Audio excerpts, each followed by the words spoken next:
Introduce yourself. My name is Kevin. Hey. Yeah. That's what I'm saying. Oh my goodness. I've been black for too long.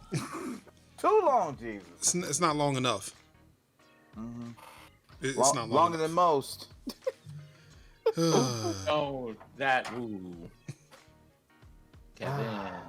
I look long enough to remember before the dark times. The dog. Before the doom fell.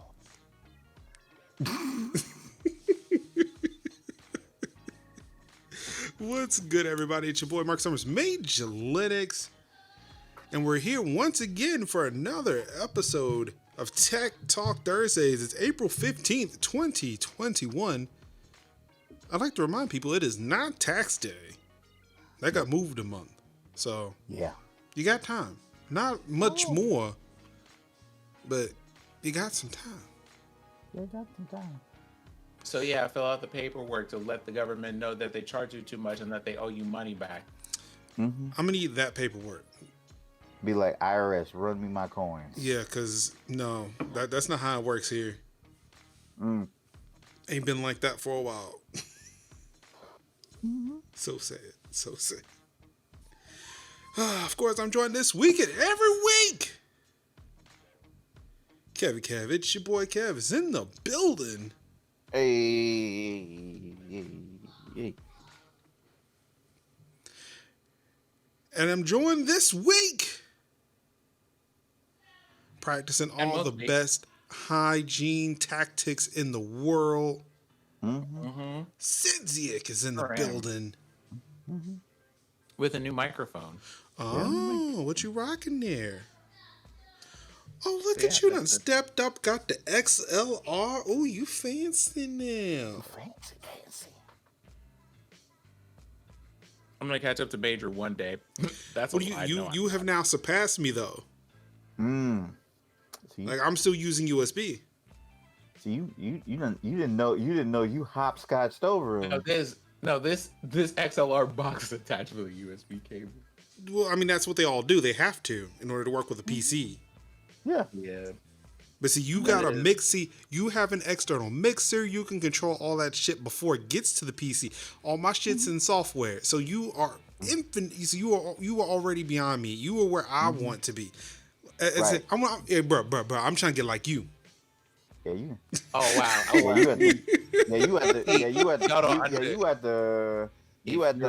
had the finish line with the smoothie. You like. If you are out here at this moment, you are seeing classic blackness on display over here. Yo, bro, I'm trying to get like you. I'm trying to get like you. I'm trying to get where you at, man. Bro, you up here? I'm trying to get up here. I'm trying to get on your level, G. See, you know what I'm saying? Eye to eye. But this week has been a whole bunch of small things. So we had some happy mail this week, but we'll talk about that later. How's it going, Dad Mode? It's fantastic. Had my first board meeting with Lamfest. Boy, it's a lot of shit. But that's going on. Really excited. Again, can't wait to move things forward. Extra Life United is a clusterfuck, and I'm fucking over that shit now. Like when we hear that Tim Gunn is judging the cosplay contest, but we still don't know what panels are going to look like. There are people who are still trying to figure out how tournaments are supposed to work, but we out here just naming celebrities and shit. And our moderators don't know what's going on, so every time we give answers, we look like Boo Boo the Fool because nobody's giving us answers. Sound like some new stuff right there. Sound like there's some Fousey Tube stuff happening. Like I'm just gonna name Drake, and if he shows up, I mean that's all good. You know what? You want to know what does not have us out here looking like Boo Boo the Fool? Today, in upgrades and other things, while I was in the middle of handling some other stuff, I ran into a certain website called majors.tv. Never heard of it. Now, tv.majorlinux.com I have heard of. may or may not. I mean, that's not what the logo says at the top left of the screen, sir. Oh, that I also says uploaded- Major TV. There's no dot there. Again, I am very particular about brand. I went and got myself an account there. Let's see if and I can pull this website up. Hold on. We getting may into or may the not nitty-gritty. have uploaded our first video after arguing with that. Got a little hello. bump in the analytics and everything. Oh. Well, look at that. Oh, this is fancy. Who runs this? Who runs this site? What company runs this? You know something? I couldn't imagine given the title of this Twitch channel, but I mean, you know, guesses probably could be made here. Mm-hmm. Yeah. You know, who am I Guesses could friend? be It's not made. like I already have an account on here. Like, oh my goodness, this brand new site that I've never heard of, as I'm clearly signed into it. I forgot about that part. And have uploaded 2 videos to it. So I'm just saying, if someone wants to catch me making it hot somewhere, y'all can find me there. So far, it has been an okay experience. Took me a little bit of getting used to, but Yeah. I'm here for it. It's an enjoyable time. But yeah, so of course, what we're alluding to for those who are, you know, listening to the show, Monday, there was a discovery that there was an article that was being circulated that had been written maybe 3 days prior, about how YouTube's ads, like their little ad search thing, when you type in Black Lives Matter, when you type in like Stop Asian Hate, all that, like the things you would want to maybe throw ad dollars at, they don't come up. But boy, when you type in white pride or, you know, neo-Nazi or some shit, you get all the videos that you can attach ad money to. So, as per usual on Twitter, people get online and, you know, they're like, man, I'm tired of YouTube. I'm gonna move off YouTube. I'm gonna do this. I'm gonna do that. Where have I heard this song and dance before? See, you over here, you're about to be disrespectful. You don't got to do that. Don't do it. Where have I heard this song and dance before? I mean, it's not like I haven't talked about it on this particular show before, or in various other spaces in like the 2, 3, 4 years I've been on Twitch and YouTube and all, like in Twitter. So yeah, while other people were griping and complaining, I went out and actually built it. And as of yesterday, got everything set up to where people can go to tv.majorlinux.com right the fuck now, create an account, upload videos, comment on videos, and just have a great old time. It helped me test things out, kick the tires. I'm gonna put it in chat. I would love to have people show up. Now, in the middle of like the spice and the seasonings, especially the specifically chunky granules of Himalayan salt that are being thrown out here in the middle of this commercial, what we're trying to say is like, hey, if you're out here, you're looking for alternatives to things, there's this platform that exists over here that, by their own statement, is trying to exist alongside YouTube as a solution for people who want to exist and have videos and services related to those without having to go through YouTube. And, you know, you can get all of that from the melanated excellence of the House of Major. I would suggest you look into it. And of course there are people who are feeding me other projects. So again, like I mentioned before, I had set up a live streaming service. Of course, there have been requests to bring that back. So stay tuned for that. I've got to make sure everything is good here. Also, another thing. Don't start making NFTs. No. Oh, fuck that. No. I'm already fucking pissed, and people who are still like, yeah, I'm gonna get that crypto. Like, no, shut the fuck up. There are no cryptos here. No crypto here. But yeah, other things that happened this week. I picked up a new client for Major's house. Shout out to Anka. Who I imagine is right on time. Yep. Right on time. Look at God.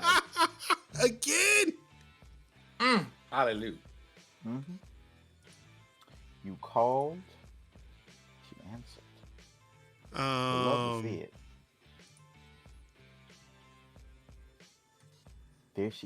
There she is. Yeah, there we go. Melanated and resplendent. I love these transitions. I love the transitions, like just transition, like just transform, and all of a sudden a camera just pops up. It's fucking fantastic. Again, the goat.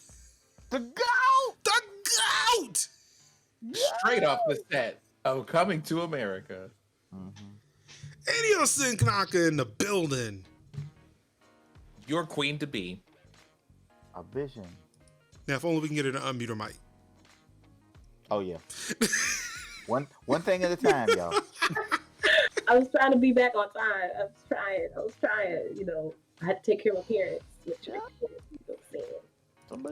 Thank you, Young. Thank you.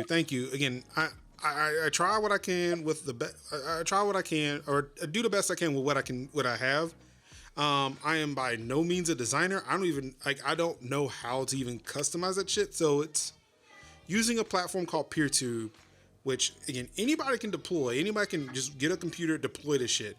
There are instructions to do it. However, again, I say anybody can do it, but there are still some tweaks and stuff you have to do, which puts me uniquely in a better position to do it because I do this for a fucking living. But yeah, when it comes to design, I am just fucking trash at it. So, but I try. Wow, Anka, that look that you have on your face right now. Because as soon as I opened up Skype, my screen started flickering, and I'm just like, oh jeez. y'all see a little light show going on? It's my screen. Come on, Magic City. But yeah, I think as I was saying, yeah, shout out to Anka putting me in connect with my newest client of Major's house. I believe 1190 Studios is handling the design. So, you know. Yeah, wow, that's so cool. I know, look at these companies out, these melanin-led companies are just out here doing the absolute best, living their best lives. Look at us, seasoned, moisturized, surface just crisp, golden brown, refreshed. Oh, right. A round of applause for our brothers and sisters. hand clap of praise. I actually think our client is watching tonight. What? I should be on my best behavior. I'm gonna try. Right? This is who I truly am. I don't know. So I don't know if you can type in chat or not. But I'm gonna try though. if you're there, We gonna try. Did you try? Like I'd hate to receive the email like tomorrow. Like, yeah, you can go ahead and get rid of that. Yeah, about that. I'm gonna need you to not. never. But yeah. I've essentially just been building websites for the past few days. Speaking of which, it put me in a mood. So maybe soon, Tech Talk Thursdays might have a home of its own. Just keep an eye out on techtalkthursdays.show. I'm good with that. So yeah, really excited about all that. Hopefully get some stuff up and have a dedicated home. Again, it doesn't help that Anchor has been pushing me to create one. So it's like, well, okay, fine, I'll do it, but I'm doing my terms. Right. You don't tell me what to do, Anchor. Now, I'm just saying, it may or may not be a thing that a certain mountain creature, as it were, might have some design skills. And, you know, I just want to say out here formally, because we believe in doing things out of pocket on this show. At some point, there should be a collab. Collabs. And that is what I will say about that for the time being. I love collabs. Collab soon come. I'm excited. I'm just excited. Mr. New Mike, how's everything been going with you? So, outside of the show, there have been some things where job roles have been rolling around and things. And I now have the kind of job that every Black person kind of passively does anyway, which is looking at a whole department's processes and going, hey, you should fix this. So that's my job now. I'm an operations analyst. Hey. Ooh. Are we excited about it? My first day is on Monday. I am very much looking forward to it. And so other things have been happening. Obviously, equipment updates have happened here. So that you can hear him clearly when he says this shit's broken. You did not. No, there's no disconnect. No, this is analog a signal. Analog. Claro. It is crisp like a Dorito. But I also finally did the other thing that every Black household dreams of. I finally took all this spare change I had lying around my room to this Coinstar machine. How much we get? Oh yeah. It was mostly pennies and nickels. Yeah. $12.24. Hey. Half of that was pennies. Mm-hmm. But it felt good to get that $12 now, didn't it? I may or may not have immediately wandered off to the freezer aisle just to see what may have been happening over there and found the strawberry Uncrustables that I have been looking for the last month. So I may or may not have a box of strawberry Uncrustables and some Popeyes chicken sandwiches. That happened. That happened. Listen, and I feel no shame about it. I did take the old microphone, located a new home for the microphone. It has been mailed to its new home, so congratulations to whoever gets that. And other than that, it's just been a calm week of doing things like handwritten letters and reviewing things like from a website and trying to get that content together, because something I've said on this podcast before, and I will say again, at some point when this website is up and running, I would like to probably write a guest post or two. So that is the thing. I love it. I like writing things. Also, I've been writing story stuff because, in case y'all don't know, I'm a writer for a tabletop game. Oh. I'm a writer for a tabletop game, and so that work is published and out in the wild and all of this other stuff. So stay tuned for that. Look at just tears. Greatness everywhere. I know. Kev. Greatness that we just honestly let's talk about this team of people. The thing that y'all don't know off screen is that everybody's just kind of I'm just casually working on really cool things, but I can't talk to people about them, and also the people I have to work with to get things that make me tired. That. I just have fun doing what I do, until I don't. Mm-hmm. But we got that, and then of course the highlight, the moment is coming up. Vaccine shot number 2. Hey. I got that Pfizer repeat next week on Wednesday, and then come May, I do not know who you are if you are unvaccinated. I just want you to know. Vaccinated brunches only. Mm-hmm. Facts. No, I'm kidding. I'm still going to be. Is this one of these things where are you going to go? What are you going to do? I'm going to be I'm going to be at the house. Exactly. Mm-hmm. Nothing changed?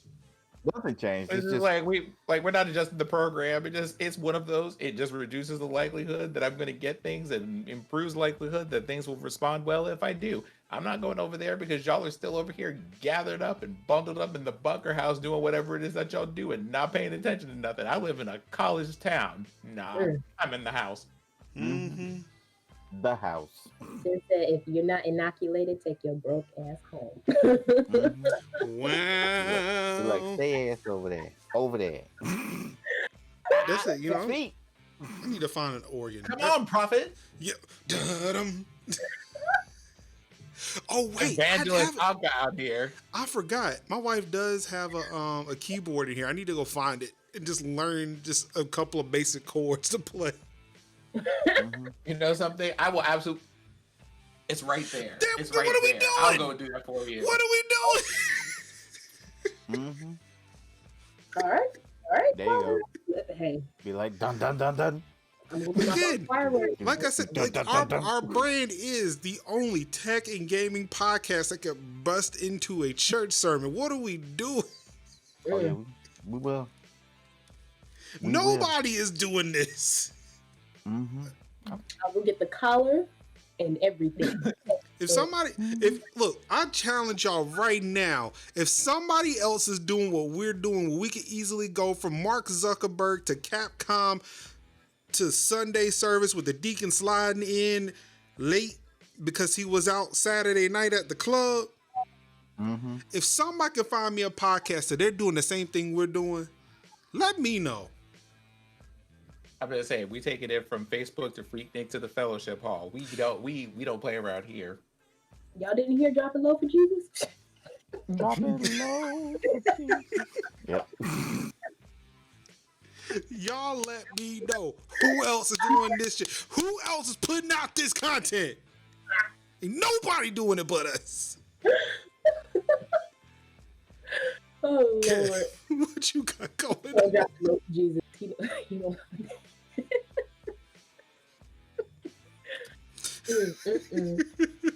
Okay, what you got going on, man? Oh, ain't not much. Not much. Monster Hunter, more Monster Hunter, some Evil Genius, and Monster Hunter. I would feel remiss to bring this up, but I was on like the Evil Genius like Twitter page, and apparently like they have been sending care packages to affluent creators and streamers and influencers who play the game, and in it I guess some evil surprises for said influencers. One of them is a lovely bust of Maximilian, of the titular character Maximilian, who was in the first game and was brought back in the second game. He looks, imagine like a cross between Dr. Evil and actual Blofeld, and yeah, that's Maximilian. And so a lovely statuette of Maximilian, and oh yeah, a literal glitter bomb. So people would open this thing that says top secret, and glitter would just shoot out among their desks. And I'm like, ooh, look how evil that is. And I'm thinking to myself like that, I would be incensed. I'm not saying hands would be thrown, but I definitely would be like, this some bullshit. I'd be definitely like, send this shit back. Glittery Right as hell. Glitter is hard to get off, So yeah, I've seen like a few glitter covered desks and keyboards on social media, and I would be incensed. The Evil Genius has partnered with Mark Rober. Yeah.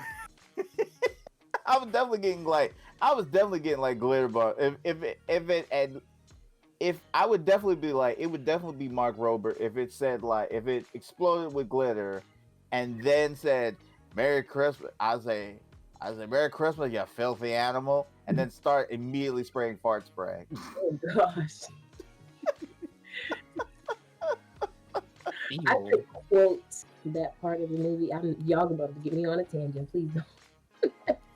Wait, I'm back. No. What movie? Home Alone. Home Alone. You old enough to know what that movie is?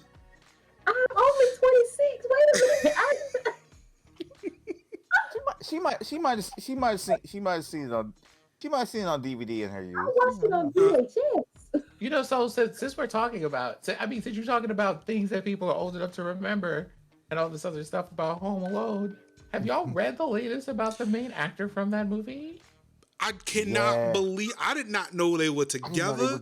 I didn't know they when I say I was shook. I was like, that broke my mind. What? No, I'll go look at like, oh wait, what happened? I mean, I'm happy for him. You know. But wow, was not expecting that. No. If you have seen The Sweet Life of Zach and Cody, you know London from that show? Mm-hmm. Her and Macaulay Culkin are married, and they are about to have a baby. London Tipton? Yeah. Yeah. Yes, ma'am. Wendy Wu, Kung Fu Warrior? Yeah. I was surprised. A homecoming warrior. Excuse me. Let me get the movie right. Like, yeah. That was my movie, by the way. That was a good movie, considering. Look, I was we're kids. We watch a kung fu movie whenever it come up. Look, they could all be wildly racist, but we ain't no better.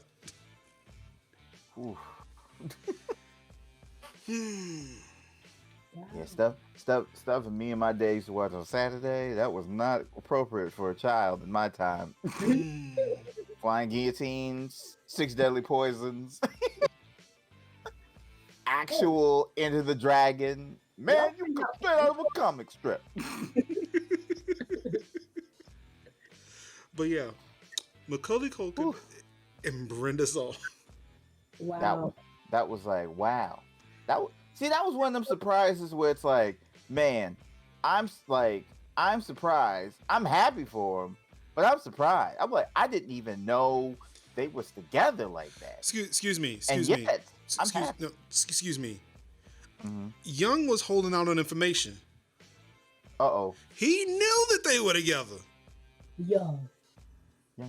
I was going to say that the news that tweet broke was the fact that Brenda Song and Macaulay Culkin were together, not the child part. Yeah, everybody went past that to like, wait, y'all are an item? Y'all are in a relationship? I did not see that coming. You're in a whole relationship. Mm-hmm. That was like Mariah Carey and Nick Cannon back in the day. I'm like, I'm sorry. What? See? What? The man from the dude from Drumline? Ain't she old enough to be his mama? I mean, and then what now? Okay. I mean, hey, do you, man? I mean, yeah. I'm happy. Nuptial? Mazel tov? Okay. You know, Young brings up a good point. I wonder if my wife knew that. I wonder if she knew that they were together.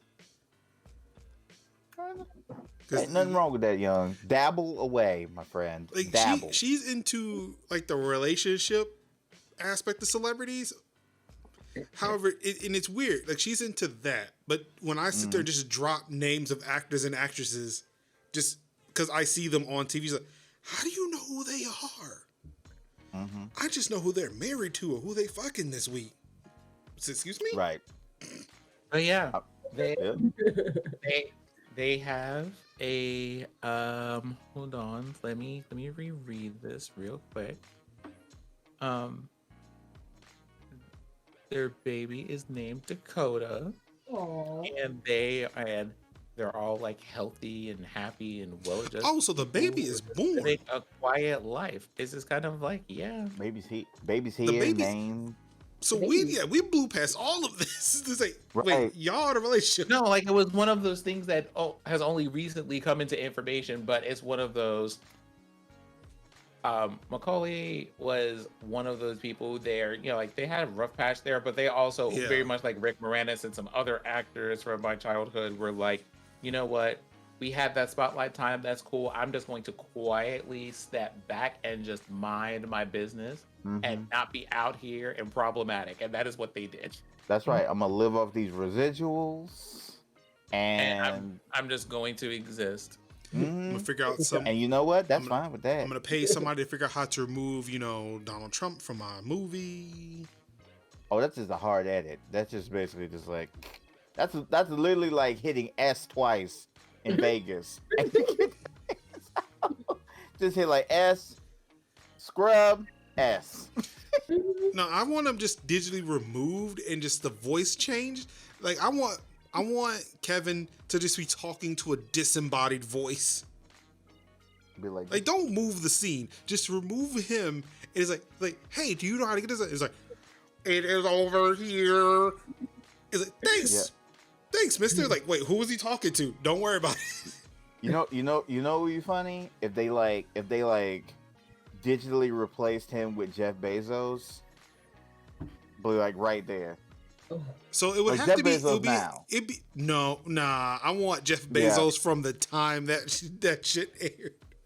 Yeah, like I want nerdy Jeff Bezos, not arms dealer Jeff Bezos. Yeah, yeah. Not arms dealer. You see, we shown pictures of this man.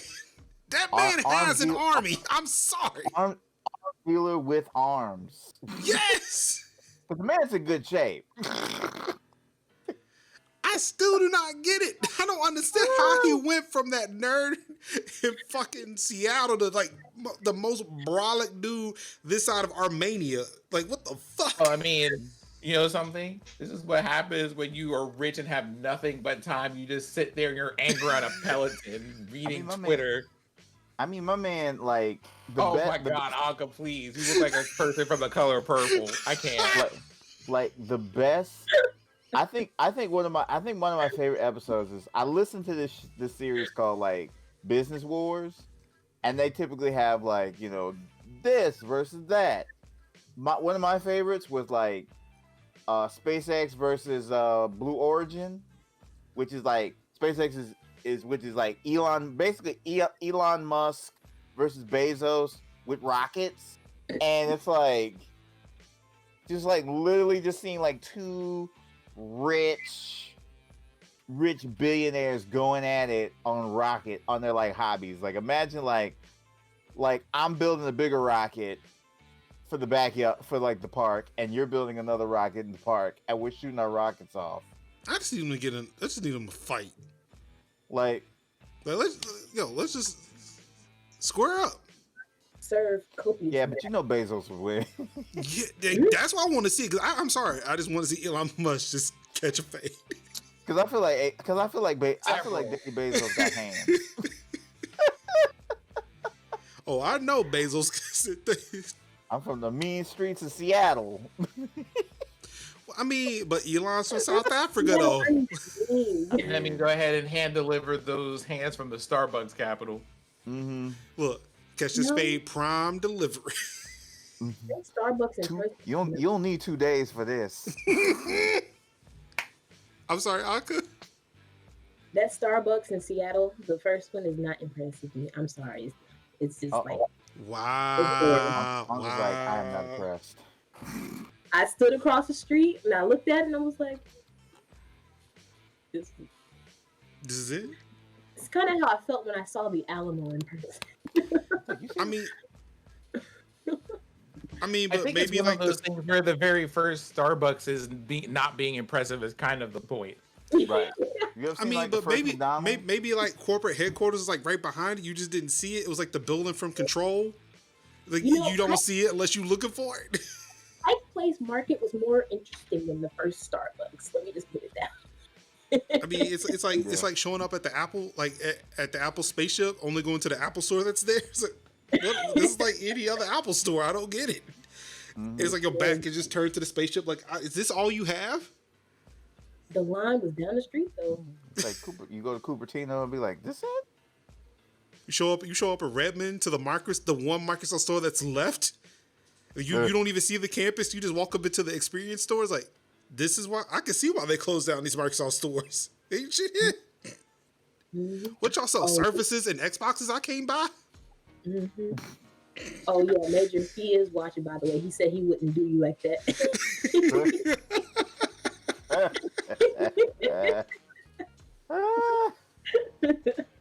Oh my god. Aka, what you got? What's been going on with you this week? Well, I finally recovered from my second COVID shot. Finally. I was worried about you for a second. Y'all, I was falling apart. I was like, my eyes hurt. I can't see. Everything hurts. I'm sleepy still. Like, Okay, that's what I'm saying about this. That's what I'm saying. Like, I don't want to say like the shot's gonna like, cause sometimes I'll be like, oh, I was fine after my shot, but then I'm also like, I'm always in like a usual remainder of rest, and I'm like, well, I'm just gonna lay down for a little bit, and I'm all right. Yeah, like then I get up. Yeah, when I got my shot, mine didn't hit me until the next evening. So it was like Saturday about 10 p.m. when I felt it, I was like, well, I reckon now's as good a time as any to go to bed. And then just went to bed, woke up Sunday. I was like, all right, cool. It was so quick, or it happened so late that when my wife was telling her sister that I got my, she's like, I don't think Marcus was sick. I was like, no, I was definitely sick. I just went to bed. Right. if I'm asleep, I can't experience the symptoms. I would see. It's at a point too where I'd recommend getting the J&J, but you can't get it no more. No. So that's right. I got a rare vaccine now. Listen. Uh-oh. Now this isn't a collector's item. Yeah, I got that. Yeah. See, this the vaccine they had before they paused it. See, now I got now y'all got to get the Series 2 vaccine. Yeah, I got the Series 1. See, my biochip. See, my biochip. It's hackable. You want NFTs on it. Yeah, see this right here? This one off color because this is on the first initial run of the vaccine. But see, on this one is this color, so that's why it shows. That's why it's rare. Great. This whole thing is getting flagged. Hooray! Again, just to be clear, get whatever vaccine you can get. That is the safest and best one. Whichever one they can inject you with. Right. To be like, hey. What are the ones that, don't cause blood clots? Again, 6 out of 7 million. But again, I get why. I understand. At least it wasn't like, okay, sure. It was like, hey, the 6 people, we're not really too sure. Let's just pause it. Check it again. I mean, and then y'all can start back up. If only they did that for, like mass shootings or police shootings. But we won't go there. Yeah, we won't go there. Yeah. How about some tech news? Oh yeah. And we'll talk about some tech Hour news. in, we should talk about some tech. Cool. All right, cool. We can do that. On that note, I'm also get some cranberry juice because I'm parched. Okay. All right, let's start off with some tech news. Oh, Ruination. No, we were just talking about vaccines again. Please, if you can, get vaccinated. They are safe. You got 4 people who have been fully vaccinated. We're okay. Please, just do whatever you can to stay safe. Try that Ruination. He knows what he said. He knows what he said.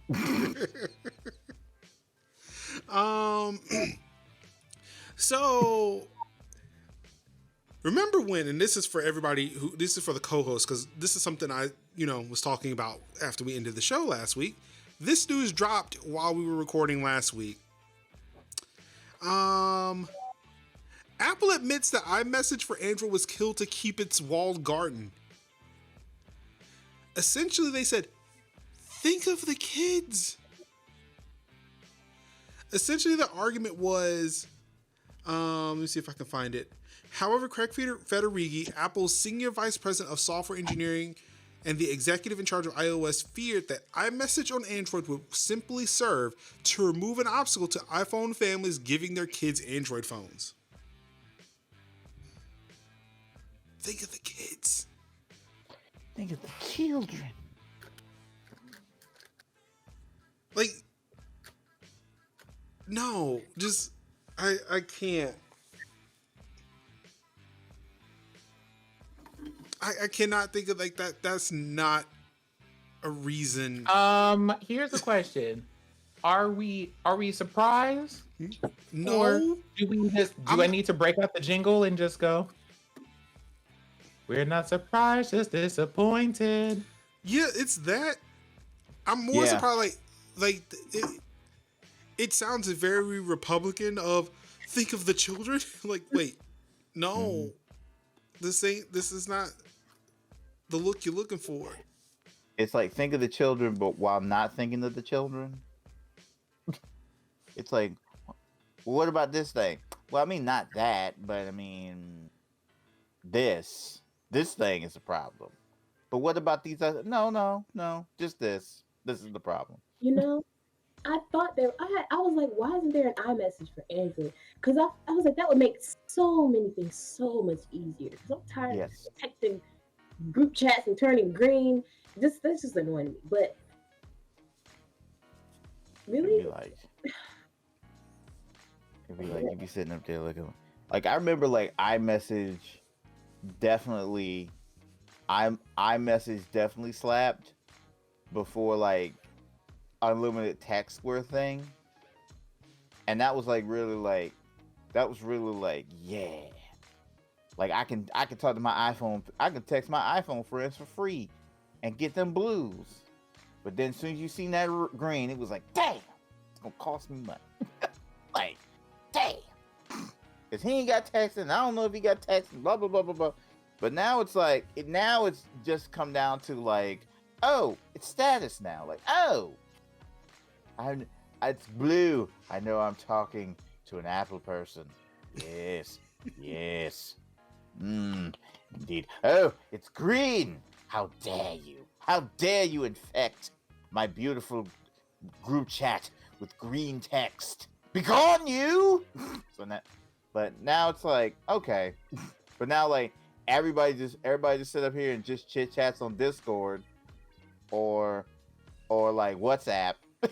And then you're like, oh, okay. Yeah, this just it.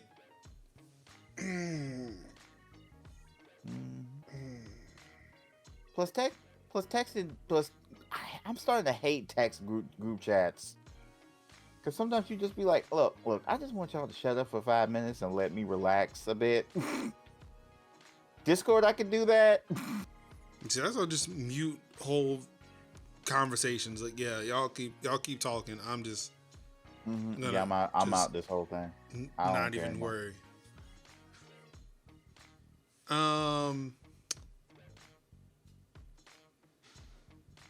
The same insight, Eddie Q, who is the senior VP of Internet Software and Services, acknowledges Apple was capable of developing a version of iMessage for Android as early as 2013. However, Craig Federighi and Phil Schiller, the Senior Vice President of Worldwide Marketing, expressed concerns that it would hurt the company if it made software available that removes an obstacle for people that may otherwise want to use Android. An additional comment by another Apple employee emphasizes that iMessage is the biggest factor in keeping people in Apple's ecosystem and refers to it as serious lock-in. Honestly, iMessage is not the thing that's keeping me on iOS. Like, not even.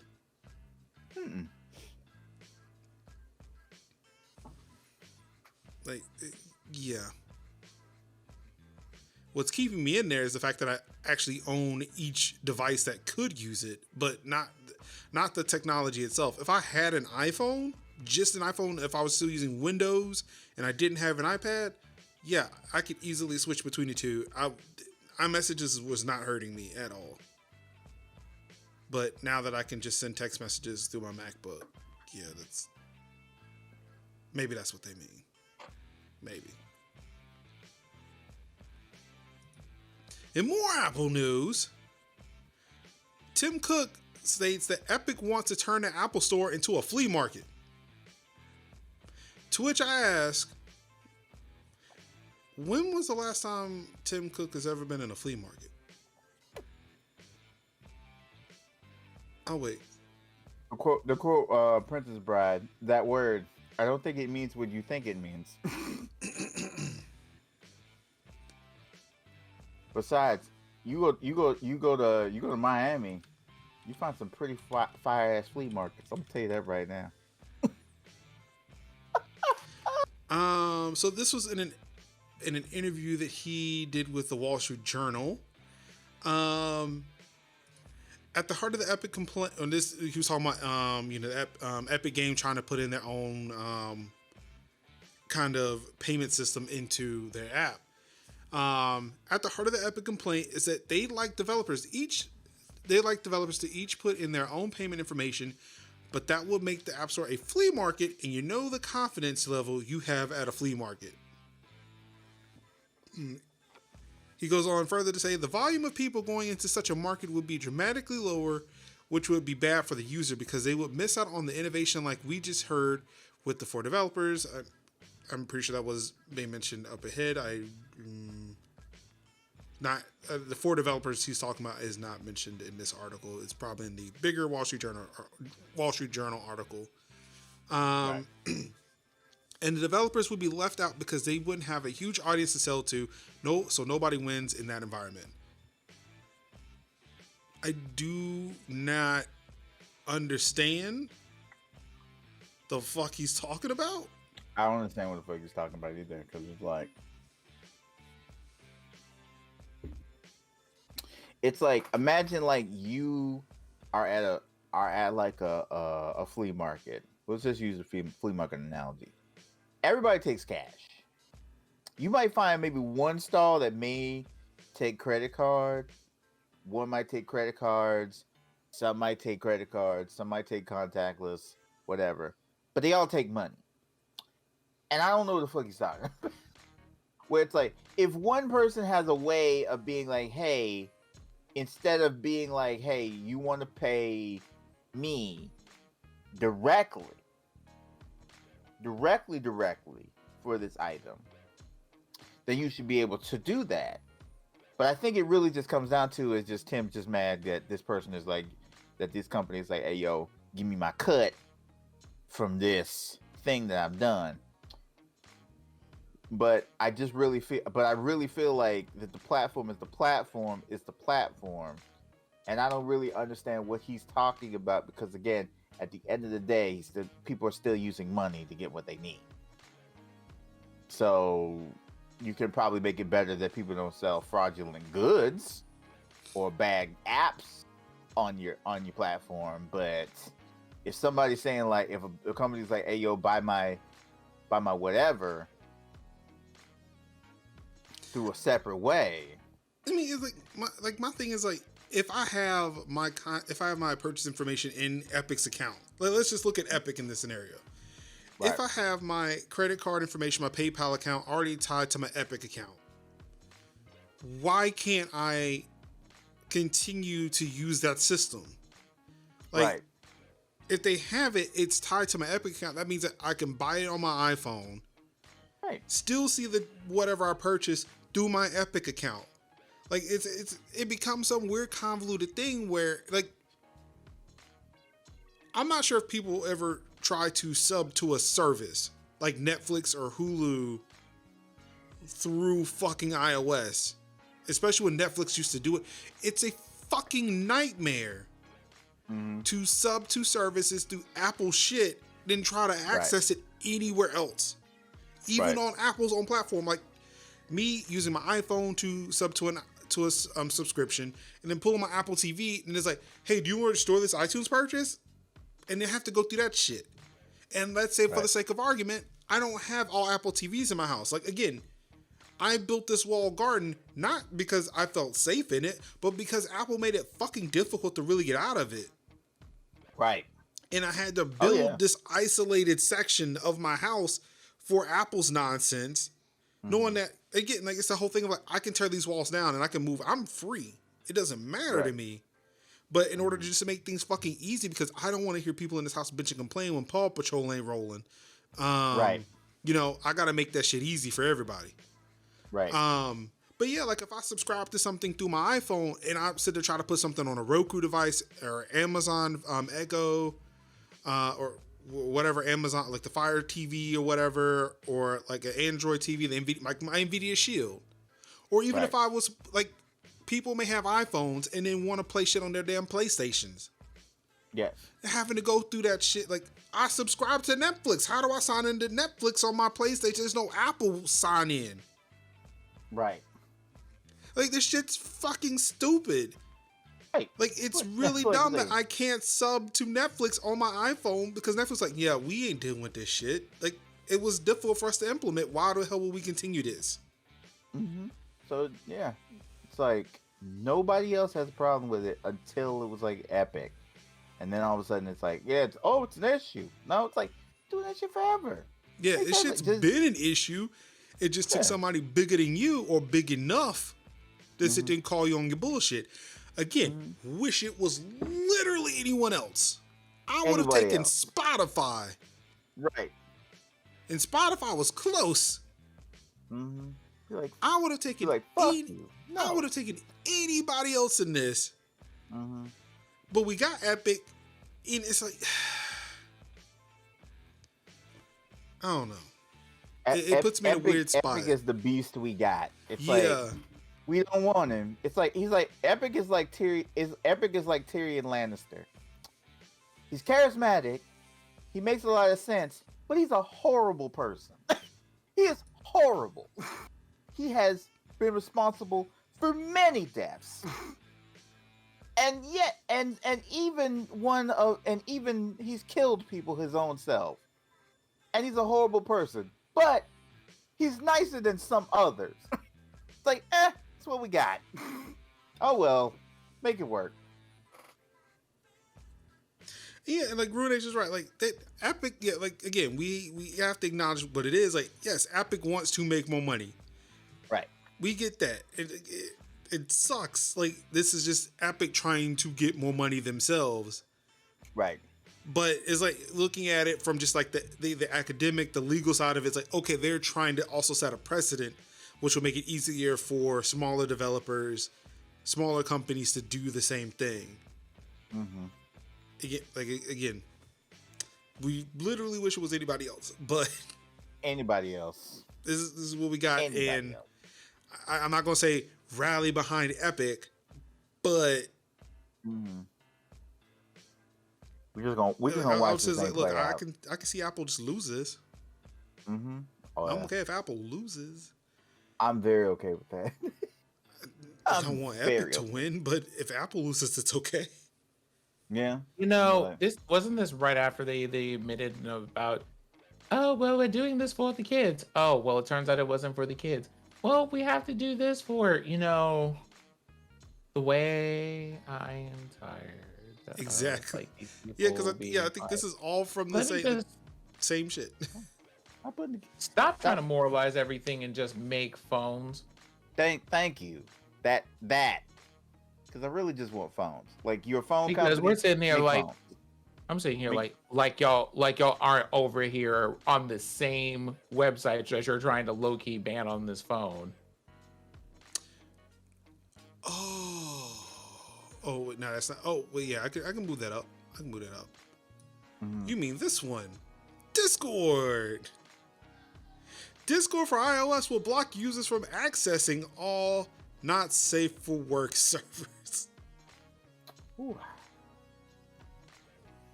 The look on his face. Additionally, all users on the iOS platform, including those aged 18 plus, will be blocked from joining and accessing not safe for work servers. iOS users aged 18 plus will still be able to join and access not safe for work communities on desktop and web versions of Discord. For now. Discord doesn't specifically mention that the change here is due to Apple's guidelines. Apple's guidelines around user-generated adult content are as followed. Apps with user-generated content or services that end up being used primarily for pornographic content, chat roulette style. Wow, that is actually a specific thing they acknowledged here. Chat roulette. Y'all remember that? Yeah. Chat roulette style experiences, objectification of real people, ergo hot or not voting. Wow, they really have to Facebook for that too, huh? Making physical threats or bullying do not belong on the App Store and may be removed without notice. If your app includes user-generated content from a web-based service, it may display incidental, mature, not safe for work content, provided that the content is hidden by default and only displayed when the user turns it on via your website.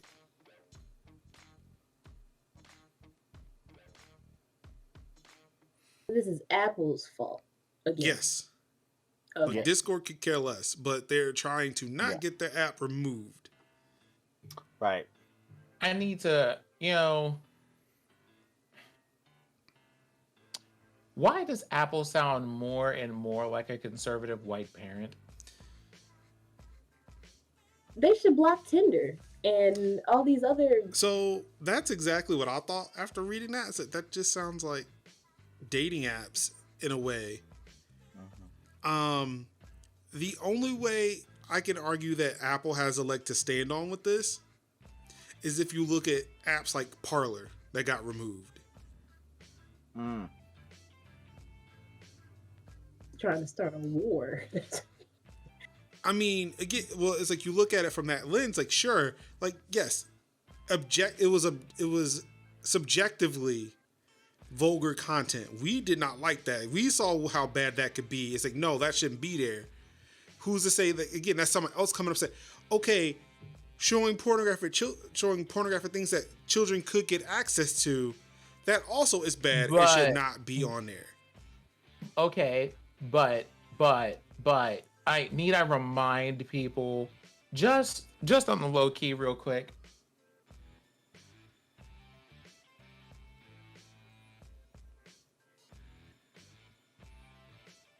Now, I just want to put out there, be careful what you may show if you are going to show anything. I'm black enough to know how that works. We're okay. Okay, all right, cool. Look, just making sure. Since like, bruh. No, like the point I wanted to make here, sometimes. Something that's fair, and I understand that, is that there is, there are all sorts of settings that you have at the level of your Apple account, among other things, right? That you have, especially for devices, that you can just go, hey, if you are not of a certain, like, you have parental controls, for example, that exist on these phones that block all of these things. So it's kind of like, if you have people with the ability to set parental controls on these phones, and they are or are not set, and these people know what they're getting into and have decided that that's where they want to be, why are you being the police? Because the fact that they don't think you're smart. You literally have a thing built into your phone that lets people go, hey, this is not accessible to you because you're not of appropriate age. They don't think you're That's smart. already built into the phone. They don't think you're smart enough, Sin. And they're lazy. If that's the case, if we're not smart enough and lazy, first thing, this is an Apple device with a touch screen where everything is in a square. Apple, it can't do more than you have already done. But also, that's not your job. At this point, you're like literally a white Republican at White House trying to legalize like people's genders and birth and women's bodies and things like that. That's not cute. Not here for it. We're bored. That's dry. That's ashy. Stop it. I mean, they just don't want to get thrown under the bus with Google and Facebook and Twitter and all those other places. They're not, though. Y'all are over. You want to know what Facebook got thrown under the bus for? Disrupting fucking democracy. I'm sorry, Apple. You could never. I mean, it seems like you're damn sure trying at this point, but you could never. Also, this got picked up. Shout out to Tycho. He immediately ran this to Telia after he tweeted about it the other day, to where it was pointed out, like, well, at this point, why not just block browsers? Yep. Like, I could open up Safari and just go right to Pornhub. Right. Get all the pornographic content I want. It's great. Mm-hmm. The logic doesn't make sense. It never will. They just want to get paid. So, yeah. Apple apparently is... And see, that's... So, all right. To be clear, let's clear this up, though. Discord is... They are not saying that Apple is forcing them to make this change. Apple has not come after Discord about this at all, either. There's just for everybody to know, on a lot of cases, the follow-up isn't even the point most of the time. It's just being able to set the precedent and go, we could if we wanted to. Right. So it's important to understand though, like, Discord is doing this of their own accord because maybe Apple hasn't said anything. It's not like this hasn't been a thing. Like, also, let's see, it just says the Discord is making changes. It doesn't say when that's going to happen. Apparently this announcement was made in a support forum a couple of days ago.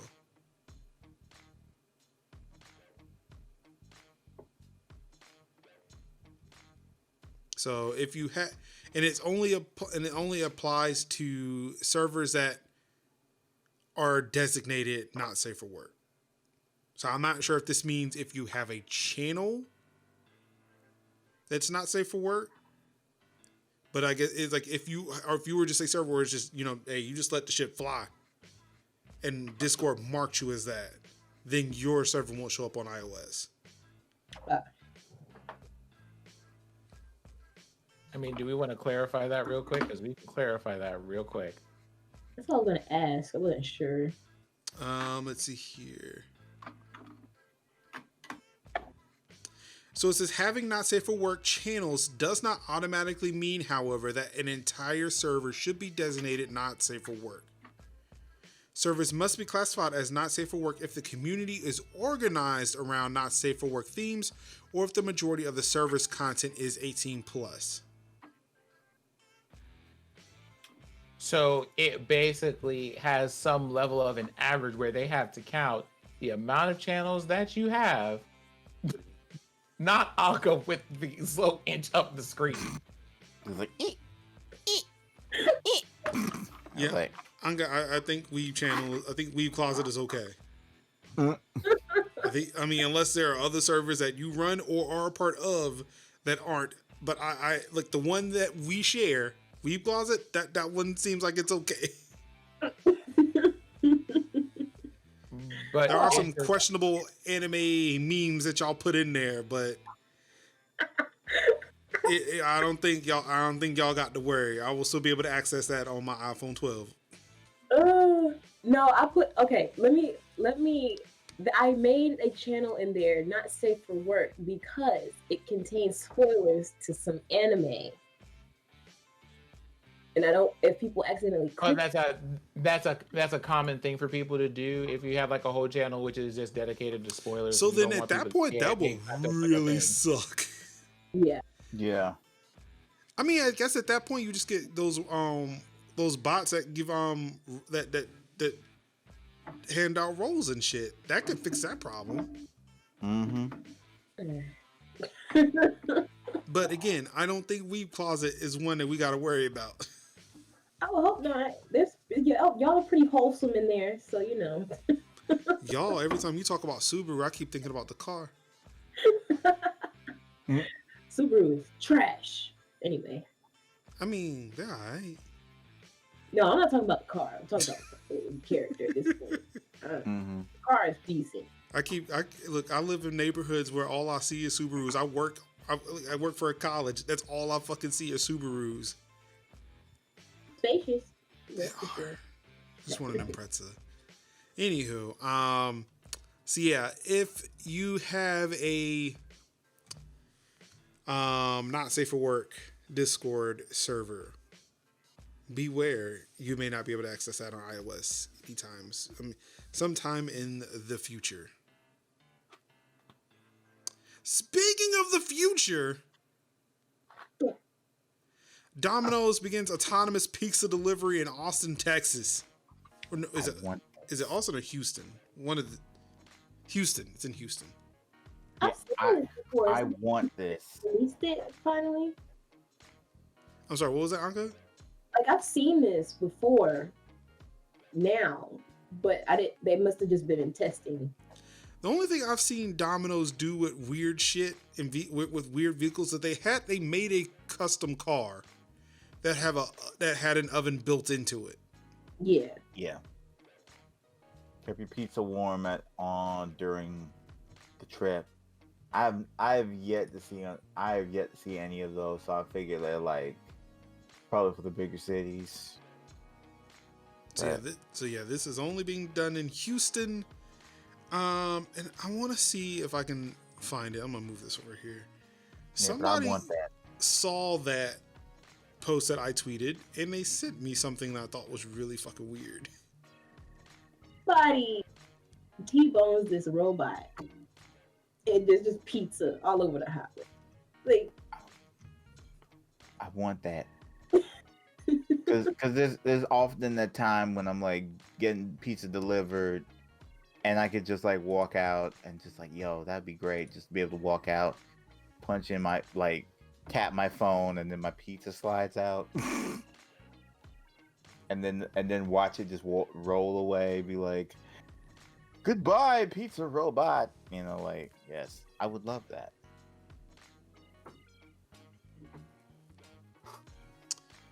Yeah, I kind of. I mean, I don't like, again, until we have fucking universal basic income, I really don't want these things to happen. Because, like, the people that are going to be replaced by this, they need to be taken care of. Mm-hmm. True. So until UBI shows up, I don't want any fucking automation. No, I need people driving my shit to me. As much as I love to have self-checkout, I like the fact that there are more people working registers than there are self-checkouts. Mm-hmm. Except for that day in Walmart when it's busy as hell and ain't nobody there in the man checkouts, and I'm like, ugh. Somebody could be mean and just tip this thing over. That thing looks hefty. Yeah. Thank you. Yes, Young, tip the servers, tip the delivery. Oh yeah, tip your deliverers. Like Pete for pizza, yes. But for like anything else, I'd be like, yeah, mom and pops, yeah. I would definitely say tip your delivery drivers. Even like the DoorDashers, the Uber Eats, like your like anybody's working in a fucking gig economy at this point. Yeah, definitely tip your gig people. Cause it's hard out here in these streets. You know, it's definitely hard out here in these streets. But what were you saying, Sin? Oh, nothing. Yeah, and Renation, you're right, and like they do, and again, like I know there are people who will fucking fight about tips, like, man, whatever, man. Like, one, it's a pandemic, so I definitely have not even been thinking about that. Mm-hmm.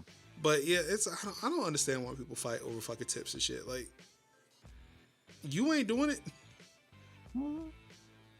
If you're not doing it, just stop talking about it. Just be like, I don't tip. Well, fuck you. Yeah. Don't do it. Like, just don't say you don't do it. If you don't do it, just say you don't do it. But what I meant to say, if you aren't doing the task that the server or the DoorDash or the Postmates are doing, that's why you should tip them. Oh yeah, you should tip. You should definitely tip your server. Tip your servers. Tip your delivery drivers.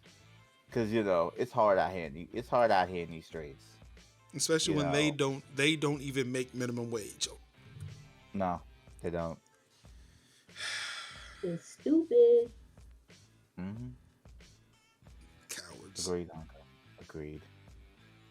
Like, for lack of better words, outrageous. There we go. Yeah. Absurd. Clubhouse user data gets exposed, but the CEO has a reason to explain that. Since it wasn't a leak. Honestly, I high key have some spicy thoughts about Clubhouse. It's what they deserve. I'm just not here for a whole bunch of overprivileged people with more money than sense having some feeling of exclusivity toward a platform that's also just like openly racist most of the time. Y'all can have that. Do you think this is where LLC and Stonk Twitter would ultimately show up? So let me tell you No. how to make $2 million with my plan. No, that's Clubhouse that's literally where it's kind of like, I mean, you have one stimulus check and the same amount of hours as Beyonce. You need to get on your hustle and grind. These people are up at the clubhouse at 5 o'clock in the morning. Period. It's like a weird offshoot of like LLC and like Stonk's Twitter. Like, well, you know, Clubhouse Twitter. Well, think about it. Twitter has spaces now, Right. so they don't even have to go anywhere. They can just stay in Twitter. Yeah, it was wild. I almost ran into one of those. I almost plopped into one of those once. I seen it and I was like, "What is this?" And I'm like, "Do you want to listen in?" And I'm like, "No, no, get me out of this." It was literally like, "Yo, I don't want to be a part of whatever this is. I'm out." Like I hit the eject button hard on that one because I was like, I don't want to be a part of this. What was it about? I don't even remember. Like I seen it. I seen people that I knew, but I just was like, no. I was just like, nah, no. Like no. I hopped into a Twitter Spaces a couple of days ago. Khalif Adams, Paris Lilly, a few POC from the in the gaming space. I was like, okay, this is nice, but yeah, I got things to do. Didn't listen to radio. So I'm gonna go learn something. So I'm gonna watch this YouTube video from 2 weeks ago. That seems like a more productive use of my time. But yeah, Clubhouse. As reported by Cyber News, someone has posted last week a database with data from 1.3 million Clubhouse users. This database includes information such as user ID, name, photo, social network profiles, and other profile details. Immediately, Clubhouse CEO Paul Davison argued that the articles about the exposed data were misleading and false, since the claims that all this data is public to Clubhouse users. After that, the official Clubhouse profile on Twitter shared a statement reinforcing that the exposed data can be obtained by any developer through the app's API. I don't believe that. I don't believe that. No, sir. I don't think. No. That sounds like someone is covering the ASS on that one. Well, no, they're absolutely right. It is. It is there. Like, there's no need to lie about the API. If you say that, hey, here's this API. If you want it, you can grab it. Like, anybody can verify that. So again, I don't doubt them on that. The issue is the fact that anybody can go to this API and verify this information. Oof. That's the thing. That's the problem. It's not so much, as I say, it's not really so much a leak. It's just like, it's more like this fire hose. Loan somebody their keys, like, hey, lock up for me. Yeah, totally will do that. It's not so much a leak as it is a fire hose. Whoosh. Which API technically are. They're just fire hoses. They left the hose running. So yeah, like the issue is like all of this data can't just be accessed by anybody. Like no, it wasn't leaked. It's like you can go query that API and give you whatever you want. Whew. So yeah, I'd say be careful on Clubhouse if that's where you at. Wait, what exactly is Clubhouse? I never heard of it. It is a audio only social network where people can create rooms and you can go in those rooms and listen to those people talk. Yeah, it is really fucking weird. It's like it's kind of like this. It's Instagram Live for rich people. Okay. I was gonna say it reminded me of when we used to have those We Speak channels with a little microphone thing that you put on top of the sensor bar. I remember those. I ain't have all that. Yeah, I ain't have all that either. I was like, wow. No. Wait, you trying to get an invite to Clubhouse? After that? You still want that? Mm-mm. Just wait for No, spaces. sir. Just wait for spaces. Just wait for Twitter Spaces. Oh, like If that's what you want. That's what a okay. I don't know what it is. Let me in. No, you don't want that. Just wait for Twitter Spaces. Like Eric Andre, let me in. Let me in. It's something new and I want in. Now, before the show, we were talking about Florida Man and how Kevin has some of that in his blood a little bit. Yeah, I got a little Florida Man. Let me tell you about Texas Man. Texas Man. FBI arrests Texas Man for attempting to blow up the internet with C4. The internet.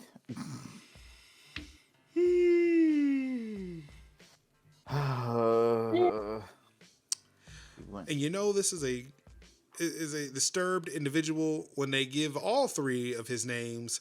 Seth Aaron Pendley of Texas appeared in court this weekend after being apprehended by the FBI for conspiring to blow up the internet. The idea was to leave the whole voice chat behind that. How are you going to? You know what I have to ask, right? You know what I have to ask. Are they of a desaturated color value? From the Caucasus Mountains? Let's see, nothing in here, but let's see if I Google this name. I've not met a black man named Seth. So they are not showing images of this individual. I feel like it's from the Caucasus Mountains. The Caucasian steppes.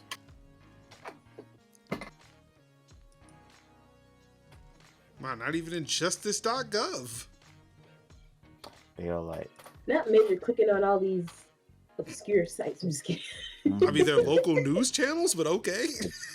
They're protecting his identity from They the are, meme but lords. it seems like all of these sites are showing. Interesting. Interesting that they're trying to protect this person. Here's what I want to know.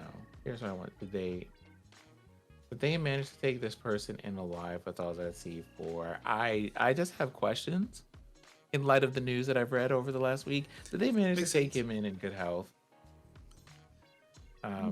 Was he okay? Was his family informed? Because again, C4, we're gonna blow up the internet. But I want to go further into this. The idea was to take down an Amazon Web Services AWS data center in order to free the USA. Ooh.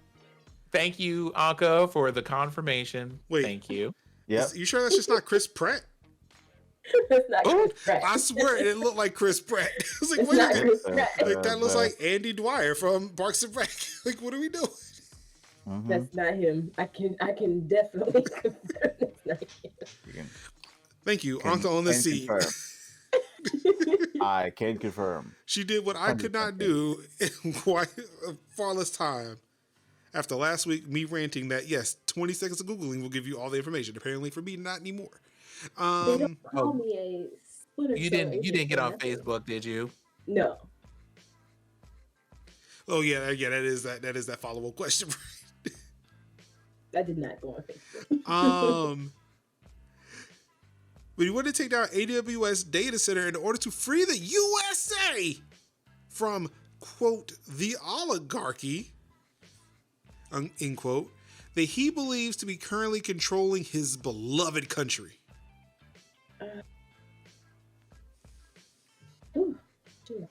Okay. Penley's plans were flagged on encrypted communication service Signal, where he began outlining his plot to kill, I guess off, but it's of because he can't spell, about 70% of the internet in Texas. Yes, we put 70% of the internet in Texas.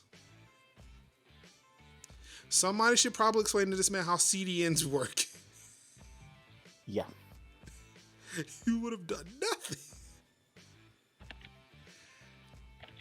Like, no, I'm not even going to complete the thought that I have in my head. I'm not, because very petty me.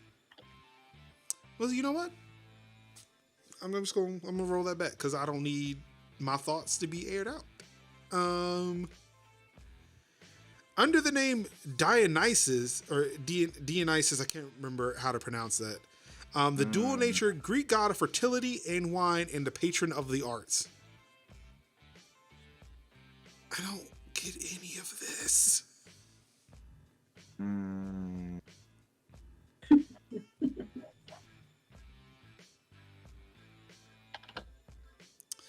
Penley faces up to 20 years in federal prison should he be convicted. Yeah, made some bad choices. Yeah, just slide this man right up under that. Why, Uncle? Why? Right up under it. Uncle, I'm gonna need you to sing that out loud.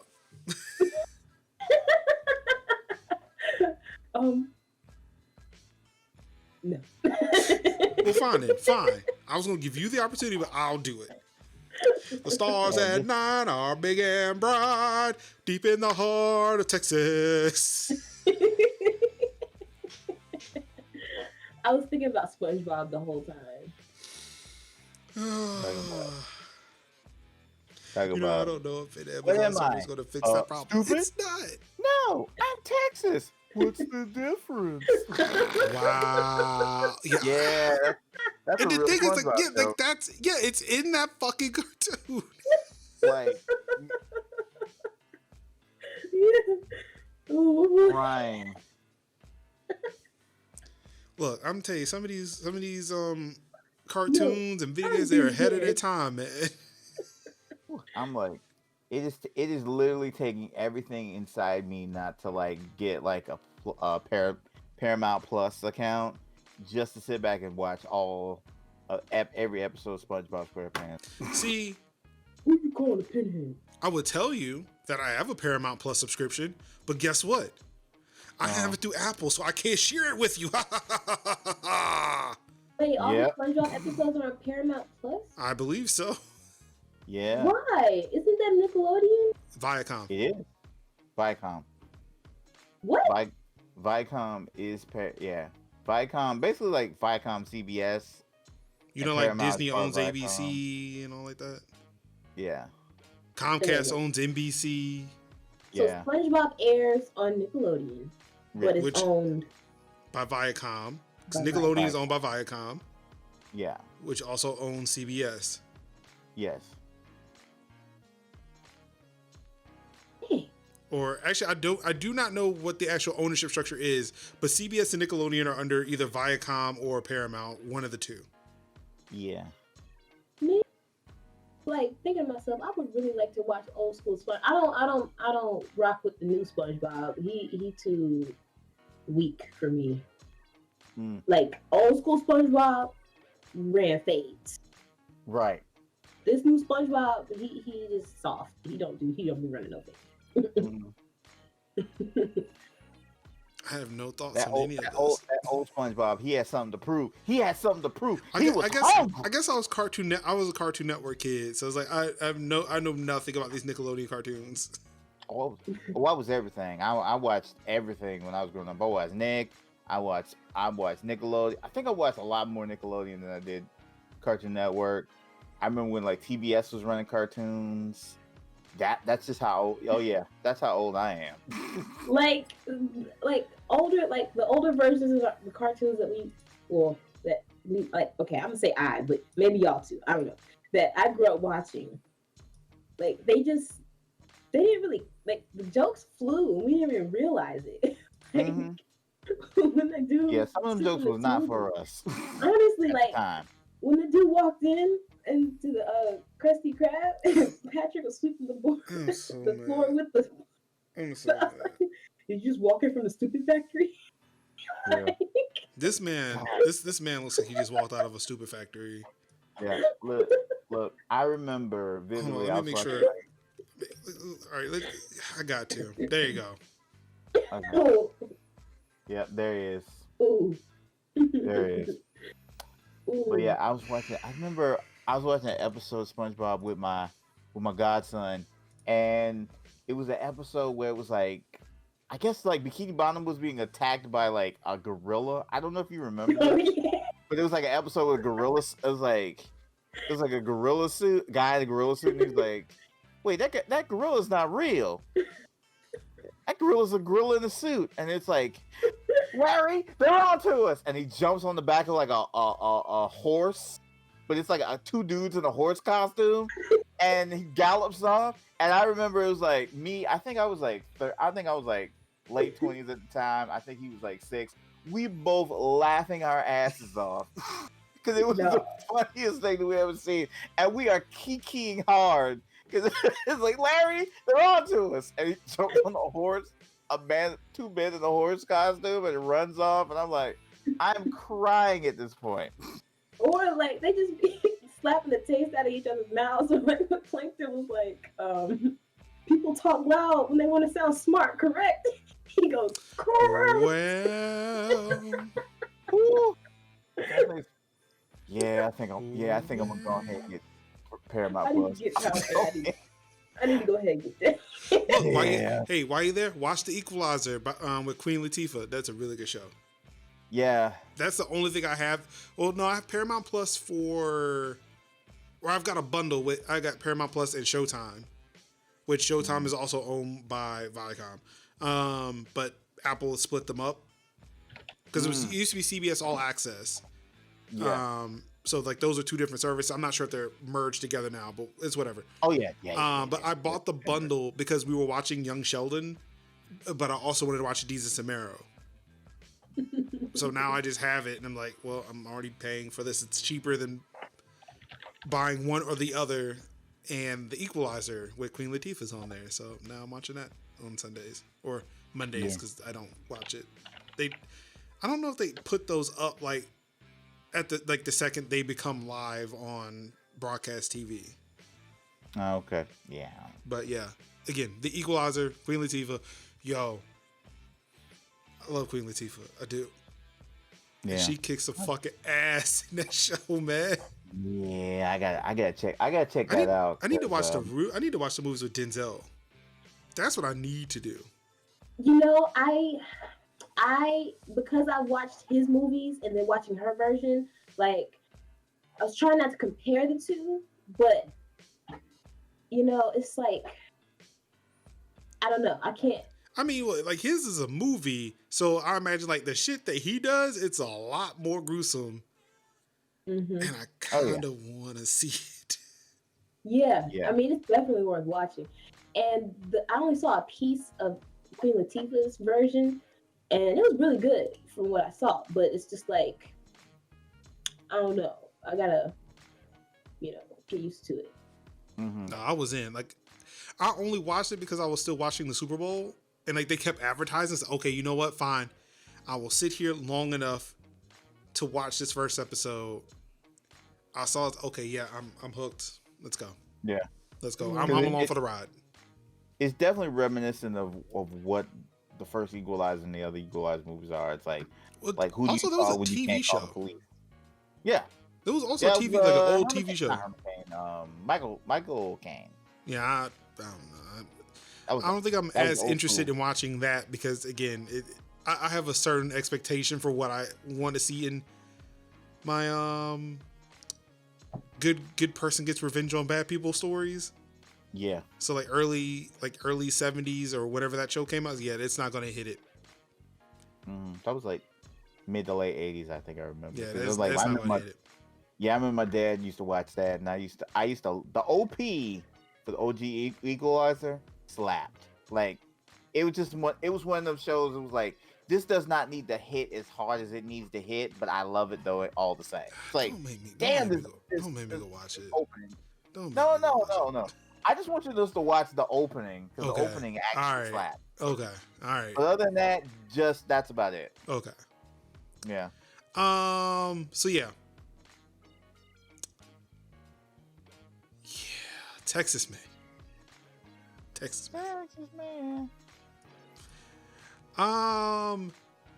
I guess in more Apple news that came later, the report reveals how the little-known Azimuth Security cracked the iPhone in the San Bernardino FBI case.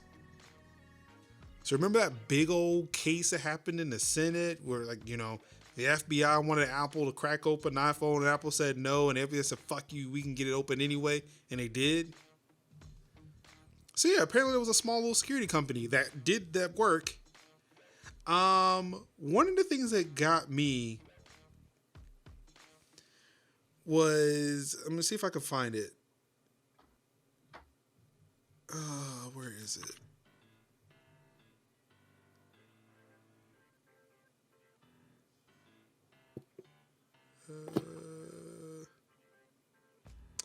Oh yeah.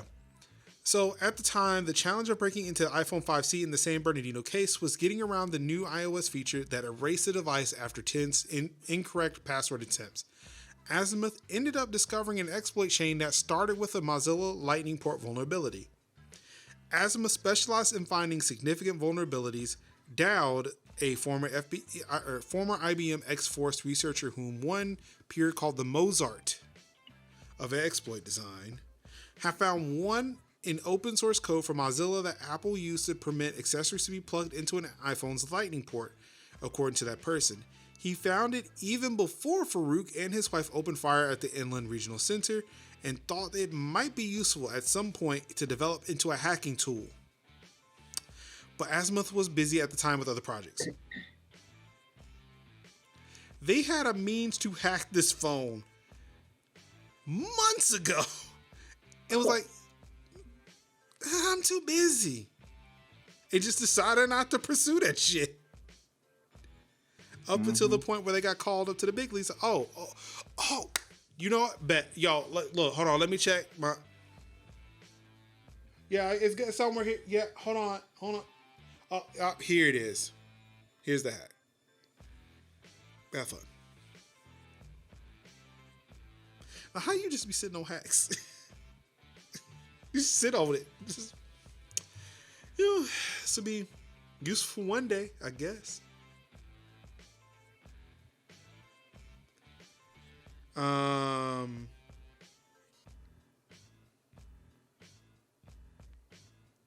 So David Wang was able to find and use 2 more exploits to work with the original one that Dowd had found, giving him full control over the phone's core processor. From there, he wrote software that rapidly tried all combinations of the password, bypassing other features such as the one that erased data after 10 incorrect tries. Wang and Dowd tested the solution on about a dozen iPhone 5Cs, including some bought on eBay. The people said it worked. Wang dubbed the exploit chain Condor.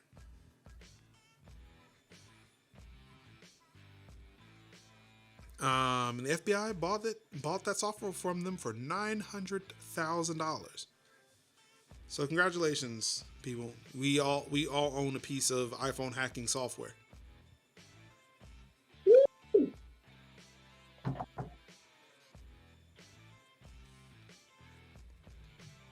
Mm-hmm.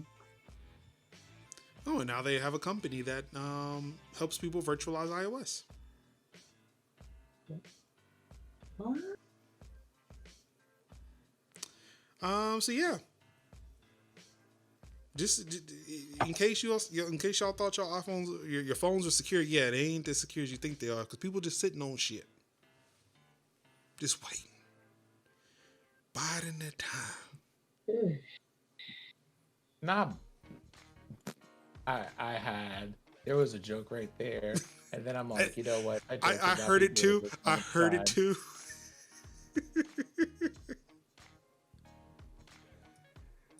And it's just like, nah, it's just like, nah, you're not gonna do that today. Don't do it. And last but not least, in technology news this week, Verizon unveils hyper-precise location service in more than 100 markets. How would you like to know exactly where you are?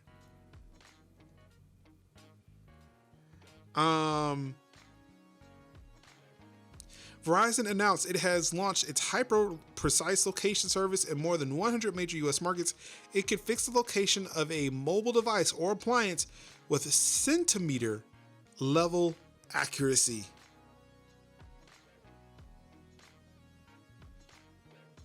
Anybody want to know what sidewalk crack you standing on right now? I will hope not. I'm specifically on tile number 135 if you must know, but honestly, mind your business.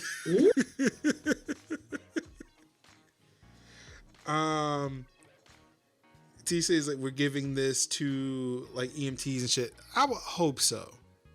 I would hope that that's where this technology would be most useful. Granted, this is coming from VentureBeat, or the GamesBeat version of VentureBeat, where they're talking about, this could be used, for like Pokemon Go or other, location-based games. Or for nefarious activities. Yeah, mostly for that, though.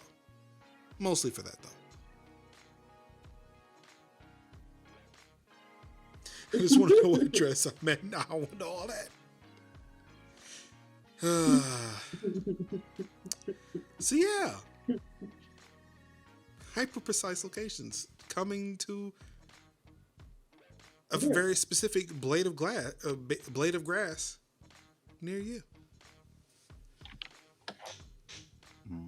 Not a specific blade of grass. Good God Almighty. Centimeter level accuracy. I mean, honestly, if y'all want to, unless you're showing up to like throw hands with me at some point, you honestly shouldn't be concerned. No. I don't want people knowing exactly where I'm at. Nope. Like I noticed, whenever some apps ask me if I want to turn on location services, and I just realized that you can turn off exact location or just like general area. And I always change it to general area because I'm just like, yes, it's that argument for me where I probably do the risky thing of like, you know what? Yeah, let the phone know where I am. Sure, I will put in more information than I probably should. Mainly because I understand the convenience behind it. I know where that I know what the data should be used for. I also understand that it could be going somewhere else too, and then I have to be careful about it. But yeah, like I'm a person like, yeah, I guess given them the precise location, I do need to know where my fucking food is. Please tell me I'm hungry.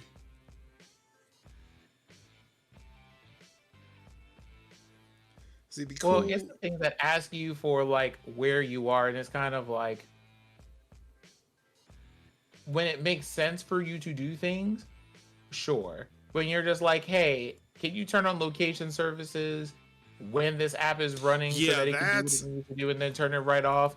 Fine. When you got these apps that are just like, we just want to know where you are. Why? We're playing Tetris. You don't need to know where I live. Yeah, we do. Yeah, see, that's the thing. Like, yeah, it's for apps like that. Yeah, know what? I suddenly am just very uncomfortable with you even knowing my name at this point. I mean, it could. Look, nothing could be as bad as what was it? Genshin Impact, where they were just leaking they were leaking phone numbers. Jesus. Oof. Jesus.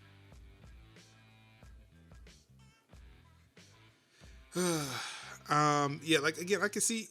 Yeah, like Harunda says, like, yeah, it'd be nice if they did reflect like the accurate weather of what was happening in the neighborhood if I was playing something like Pokemon Go.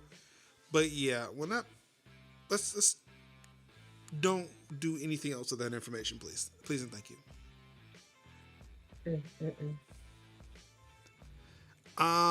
Moving on to gaming news. Of course, this is Storage Talk Thursdays, where we talk about all of your storage needs. For those who are playing Outriders on PC, you might want to go check your crash dumps, because you may be harboring several gigs worth of data for no reason. Yeah. So, do yourself a favor. Run Glary's utilities. Knock all that out the way. I like WinDirstat, Windows Directory Statistics. gives you pretty little boxes and stuff. It's really cool. I love that. Disc cleaner, always a crowd favorite. I think they were talking about getting rid of that at one point, weren't they? I believe so. I'm glad they didn't. WizTree. I've not heard of WizTree. I should check that out. Have y'all played Outriders? Huh? Have y'all played Outriders yet? No. I mean, it's free on my Xbox. There's no reason why I shouldn't have been playing it, but I've been too busy just driving trucks this week. I'm going to tell you something. American Truck Simulator and Euro Truck Simulator 2 play a lot differently when you're using a wheel as opposed to a controller. I was not bored at that game at all the entirety of my playthrough.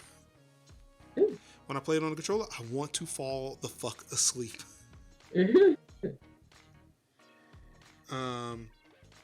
Disc cleaner's fantastic. Microsoft. Yeah, see, exact. See, Taze, we right there. They talk about moving disc cleaner. Nah, we ain't doing that. An Outrider player has discovered 23 gigabytes of crash dump stuffed in a Windows folder. And you can find it, I guess, at C:/user/ whatever username is /appdata /local/madness. That's a name for a thing to store a whole bunch of data. Because it is madness. /saved. Apparently madness is just the code name for Outriders. You may have seen that UE4 madness crashed. Well, I guess you learned something. I'm stuck failing until I get more free time after my spring semester ends. What can those 23 gigabytes crash dumps contain to be that's what I want to know.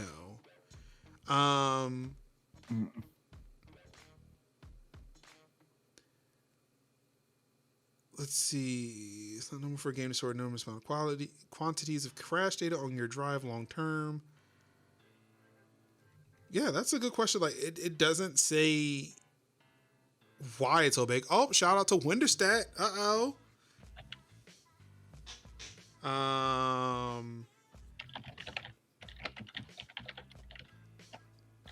Let's see. According to Morgan, who wrote the PC Gamers Outriders review, he said that he found 2 Outriders crash reports that take up nearly 1 gigabyte. So it's not as big as big a deal as 23 gigabytes, but it's enough evidence for me to say that there's a problem. Even 1 gigabyte of crash data is more than any game should be storing on your drive. And this was written 4 days ago, so we're looking at about 10 days worth of crash data. So I wonder how buggy this game is on PC, how often this player is playing it. Yes, game. And it's like, again, like how much is it crashing to give them 23 gigs of data?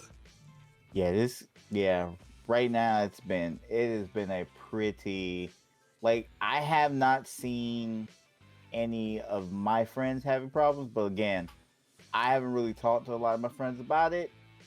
So, but I wonder if it's related to like those connection issues or server issues they were having earlier. Like maybe the game was crashing because it wasn't connecting. That's probably a possibility right there.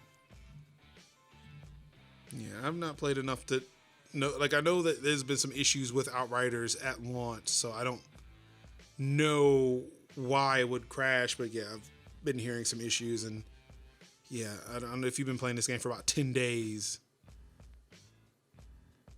It's kind of feasible to see that happened. I mean, again, the math would say that this game would have crashed on this player 46 times if the PC Gamer reviewers numbers are correct. If 2 files are 1 gigabyte, there's 23 gigabytes. If, say like 2 crashes per gigabyte, yeah, so about 46 times this game crashed in 10 days. Jeez. But again, I don't know. I mean, who knows what was being reported? And like, I don't think necessarily gamers are going to go and try to look through crash data and figure out why things are happening. Definitely not. But yeah, if you're playing Outriders on PC, definitely go check that out. Open up some Winterstat, Windtree. I believe I saw, WizTree. Disk cleaner, all that stuff. Mm-hmm. Those are some thick crash files. I'm like, damn. How much did it crash to make them big ass crash files? That side is so thick. Girl, your hard drive looking thick. Girl, your cash is thicker than a Snicker.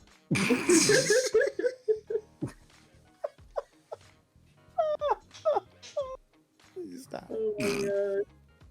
Let me come over there and defrag that hard drive. I'm laughing. I'm laughing.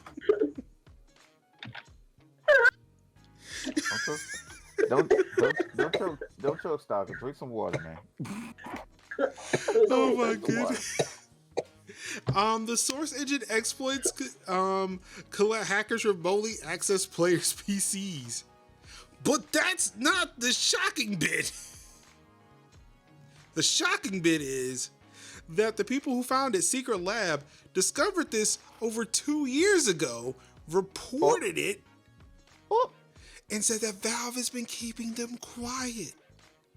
And that the exploit is still there.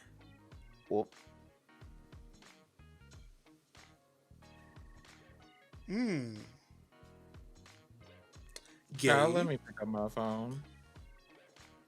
Mr. Newell, Gaben. Oh Lord. We must talk. Gaben, what are you doing? They don't even know. They don't know. Don't be knowing. Don't be knowing. But this, sir, it's not it. It's not it. It's not it. Hack hunting group Secret Club have revealed multiple exploits affecting Source Engine games like CSGO, which can allow hackers to steal player data via Steam, invites, and community servers. They claim they reported one of these exploits to Valve 2 years ago, but not only are the company yet to patch it, but they allegedly prevented Secret Club from publicly disclosing the information too. The shenanigan. The shenanigan. The shenanigery.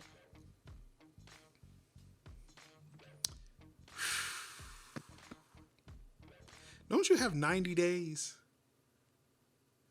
You have 90 days. Like that is the honor code from White Hat.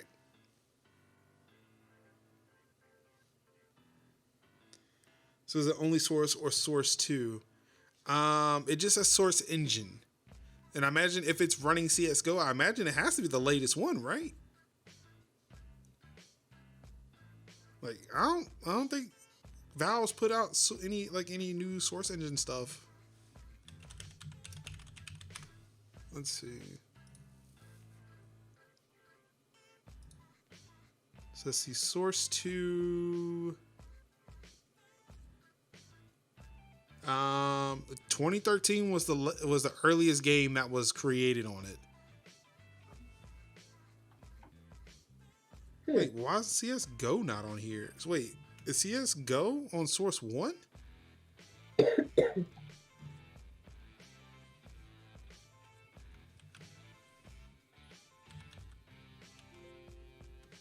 Okay, there's a list of games. Let's see here. Counter-Strike. Okay, so it looks like Counter-Strike Global Offensive is still on the original Source Engine.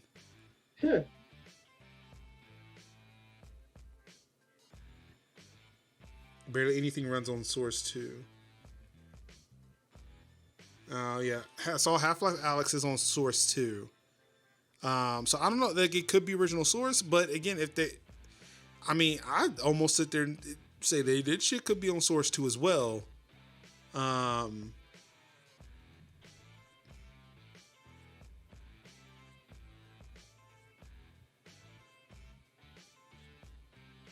But yeah, they're only listing CS:GO and Team Fortress 2, which I believe Team Fortress 2. Well, no, where is it? Oh, there it is. Yep, from 2007. So yeah, it's still on the original source engine. So yeah, like they're listing games from the original source engine.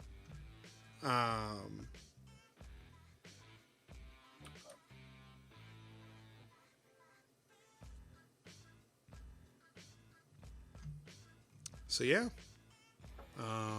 maybe that's the reason why they don't care about fixing it, because it's the old engine, which is weird because there's a healthy competitive scene in one of those games. Maybe they should care about it.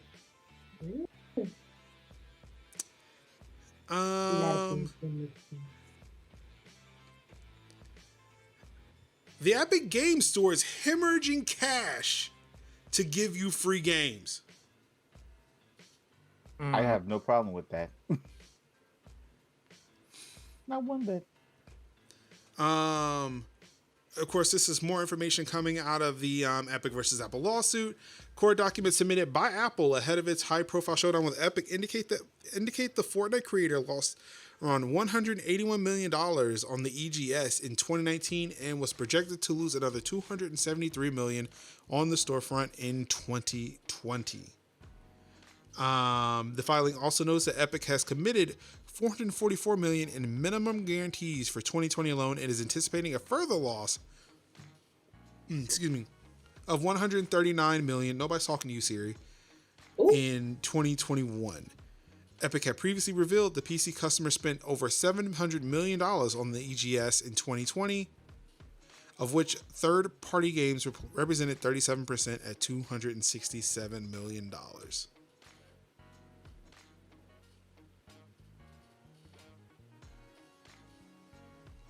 So, they bleeding just to make us happy. And I am fine with that. Free games, please. But wait, there's more. Oh. Epic nets $1 billion in funding, including $200 million investment from Sony. And I whoop. Let me put a band-aid on that little scratch you call a hemorrhage. Oh, you talking about hemorrhage? Tis a scratch. It's just a drop of. It's just like a little. It's like a paper cut, and this huge ace bandage around your arm. Tis a scratch. Mm-hmm. Epic Games has secured $1 billion in funding to support its long-term vision for the metaverse. Notably, the round places Epic's Notably, the round places Epic equity valuation at $28.7 billion and includes a $200 million strategic investment from Sony, which last year purchased a minority stake in the Fortnite developer for $250 million. And shortly after that, Alloy became available on Fortnite. Like that, these two stories dropped within minutes of each other that day. Mm-hmm.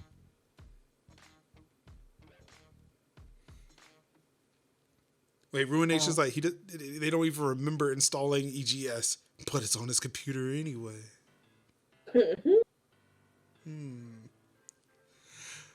So yeah, they had us in the first half.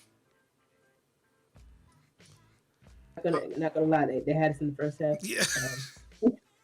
Like I thought that was going to be the story. Like that, the hemorrhaging story was the day before. Like, when did that story come out? Oh, now it doesn't want to load. Come on, Gama Sutra, you can do better than this. Oh, there it is. So yeah, April 13th. So this story came out Tuesday.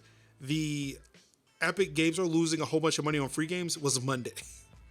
So it's like, oh man, we could talk about how Epic's losing all this money. Oh wait, they're not.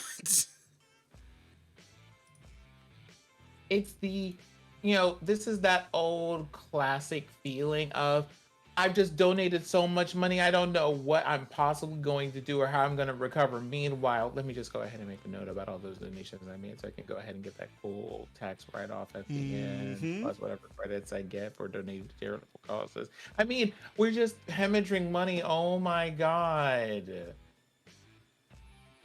Man, I feel like this Apple would be found a out. wonderful... I feel like this would be a good time to remind us all that it wasn't even 2 whole weeks ago on this podcast that we were talking about a person who, I just don't know what's happening. We're having to make some budget cuts. We're going to have to fire some people. It's real unfortunate, while the CEO was just kind of like, oh, would you look at that? I got a raise recently. Can't believe it. The way that people are able to move this money around. Now, remember, the Epic hemorrhaging money part was not bought out by Epic. That was discovery by Apple in their case. Epic wasn't probably going to mention that. We probably would have never known they were losing that much money. And again, why is Apple just narking on people? Well, I mean, it was discovery. Like, it was probably Apple's like, say like, look, see, they're losing money. That's what they want to do. I was like, tis a scratch, Apple.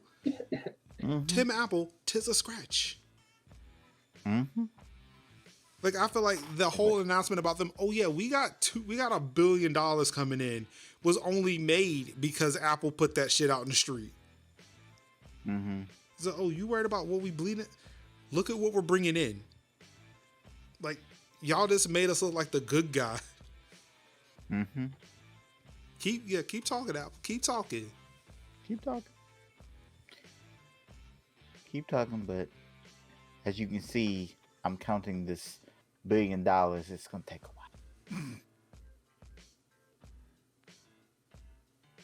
Exactly. I wasn't counting. Oh no, Epic is bad because they're not getting $1 billion and another $200 million from Sony and Alloy showing up in Fortnite. Yep.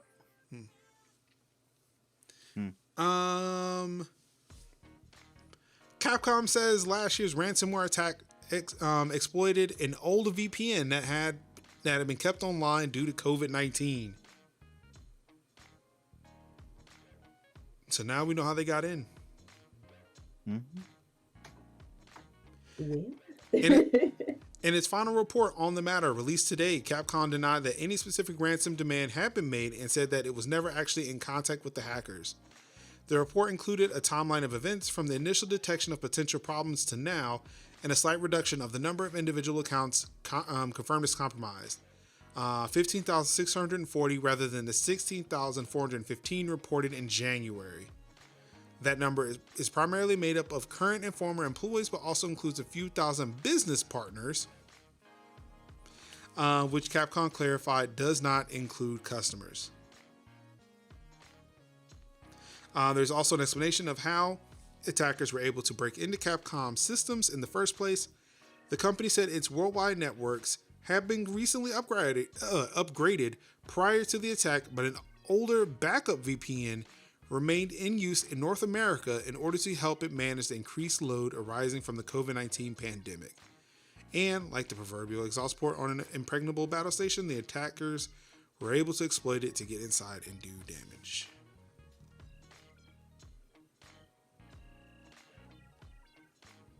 So,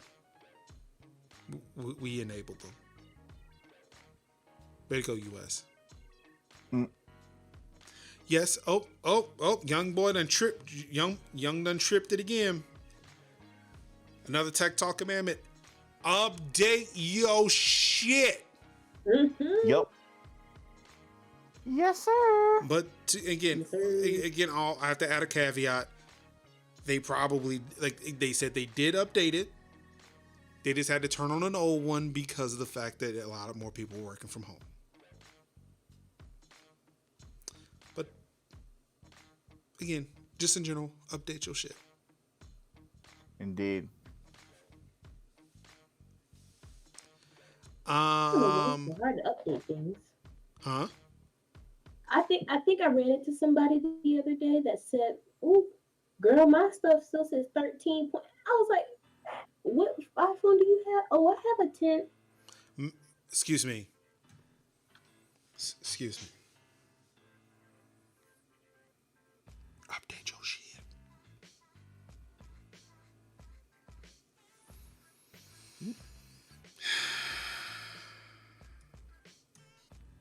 HyperX teams up with 1,000 Dreams Fund to support women in gaming. And clap the price.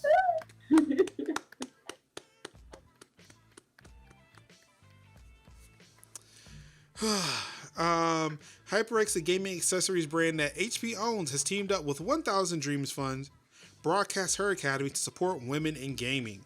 With a focus on increasing access and representation for the next gen of talent in the gaming industry, HyperX will support the group's latest class of 10 women selected for the 2021 Academy Fellowship Program. 1,000 Dreams Fund is a national scholarship fund for American girls in high school and college. And HyperX probably just lost a share of stock, or HP just probably lost a share in stock because, oh no, they are helping women in video games, and that's bad because they'll take away views from my streams.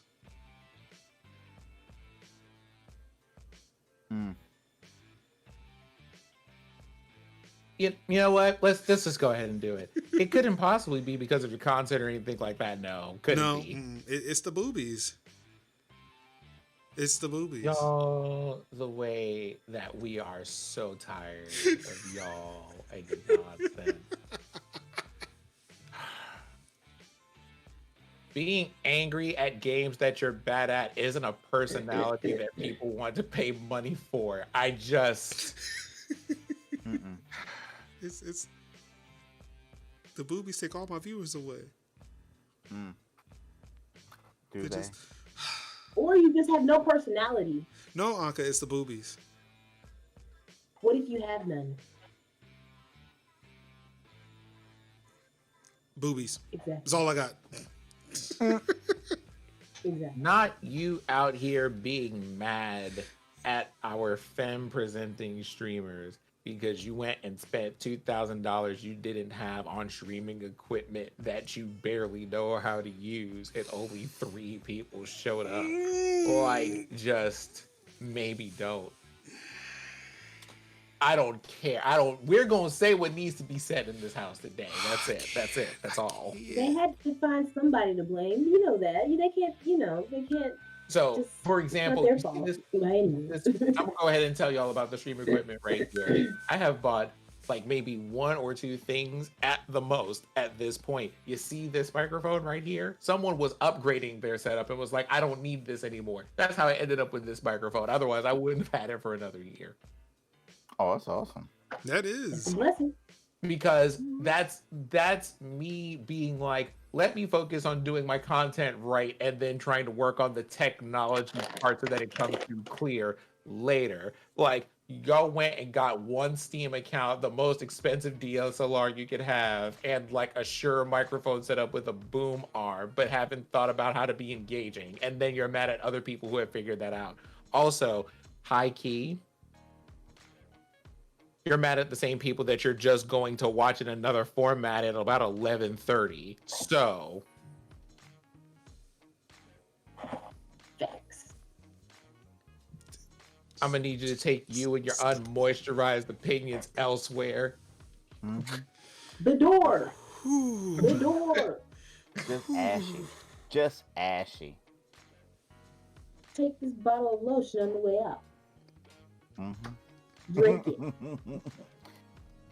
Make sure the elbows are covered. Just might as well put Crisco on your elbows. Like, oh shit! I didn't even look at this fucking list. But there's someone that we all should know. I think we all know. Kiki X Baby is on this list.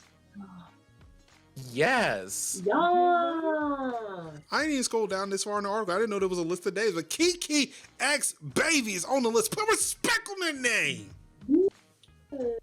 Every day, all day, I'm here for it. has big dreams in competitive esports as a competitor and host, specifically fighting games, which is extremely lacking women of color. Put it out there. Put respect on that name. You know what the deal is. Period. Super sweet, and will put you in a blender and roll you right on through. Also, shout out to Topaz, because Topaz is also part of the Rainbow Arcade. That's like one of the things that I'm on. So I'm here for this. That's cool.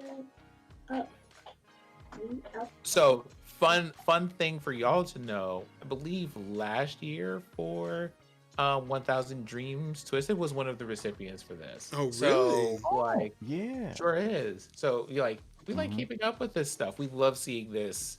Oh yeah, for people who are just so very deserving of this. So yeah. My homie PT Yeti was a recipient of this.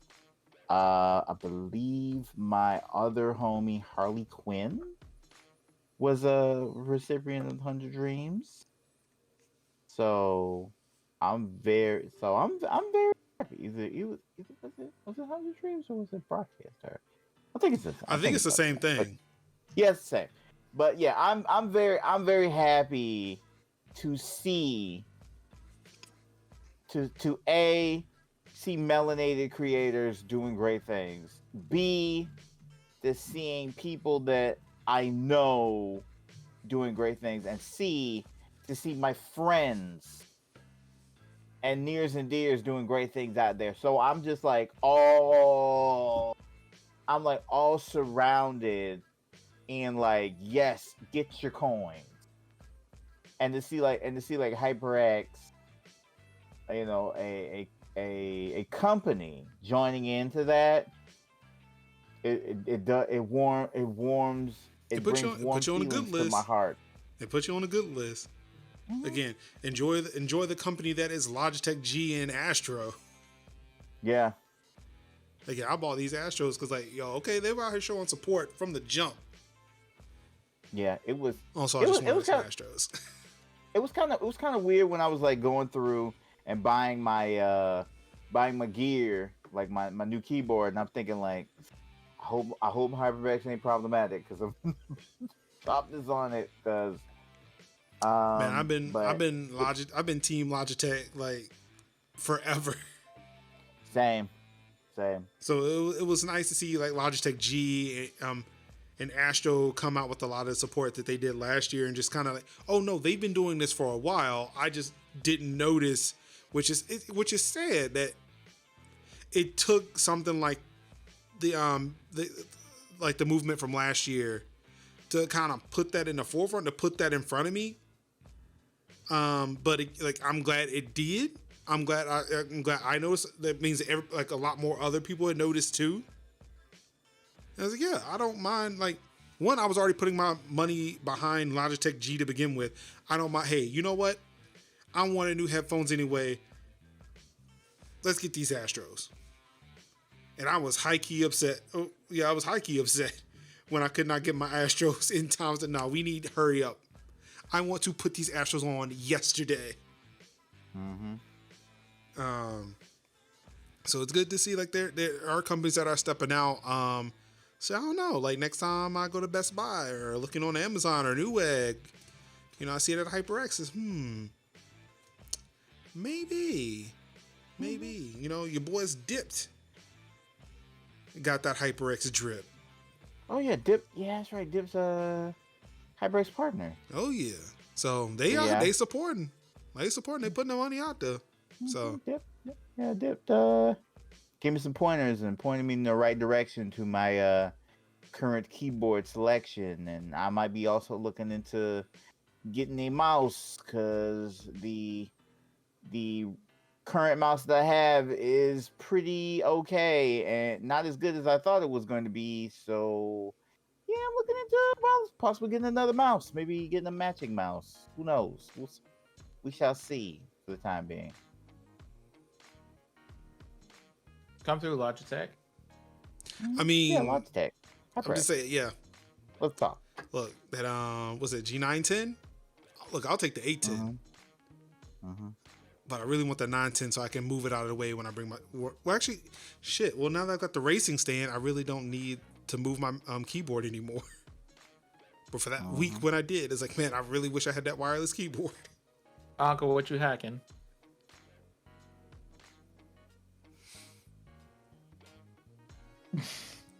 She doing something. She ain't even want us to hear it. My leg started hurting. I was over here slapping the crap out of it.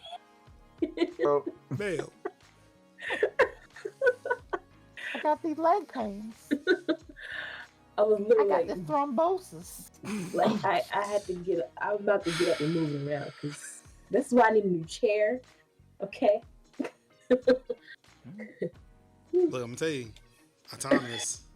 It's great. Like an old TV. Ow. Ow. I don't know why it's fallen, hurting all the time. and I can't get up. That's how I feel Life right now. alert. Not this. Not the life alert. That's how I feel right now. A Roblox player infiltrated the White House press corps. Oh my god. My I'm niece crying. plays Roblox. and Oh it no, starts- I would like y'all to look at my surprise face. Please observe every inch of shock on it as we consider yet again that the government is incompetent in some way or another. Mm-hmm. Yeah, I'm really. I'm sorry, the just, former like, president waiting. just used a Yahoo address. I'm over it. Like I'm really like. Does everybody remember the movie War Games? Yes. I'm like every day that movie becomes more and more feasible in my mind. Like just kids just accidentally hacking into like the world's smartest computer and almost like starting off like almost kicking off a nuclear attack almost. So starring Matthew Broderick.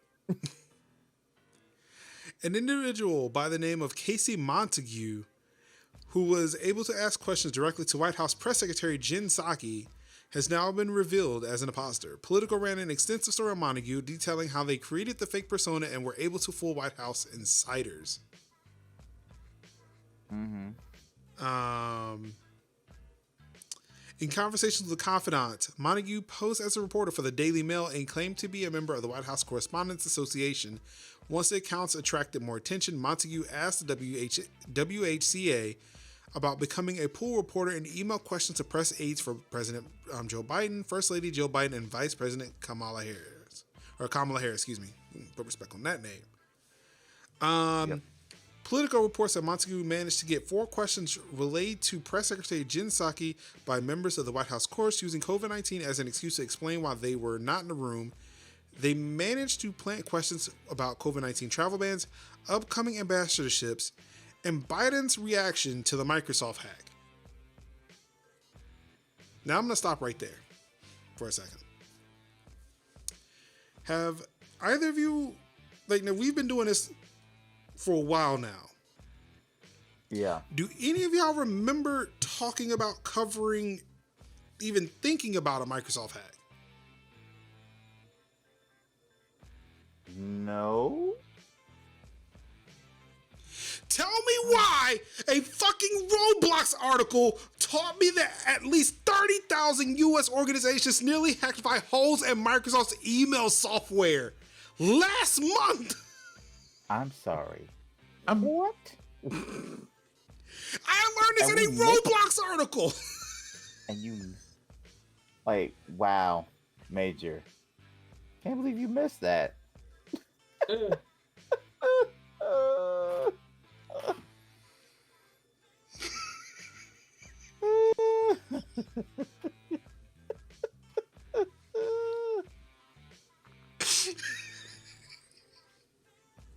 know, I've been sitting on that for a while. That's exactly the same energy I had when I saw that initially. Because I'm sitting at home like, what Microsoft hack happened? Nobody was covering it. Like, the hell? Like, this is something kind of big. You know what's wild? you generally what happens in the previous administration is it's like the wild part where somebody come in and ask, like I mean actual breaches, like somebody had access to like Donald Trump's phone, and there was possible security, there could have been possible breaches, and the whole thing, like the one story I keep telling about, the phones in Mar-a-Lago, like like and all that kind of stuff. Like these are like big, huge breaches in etiquette when it comes to this thing.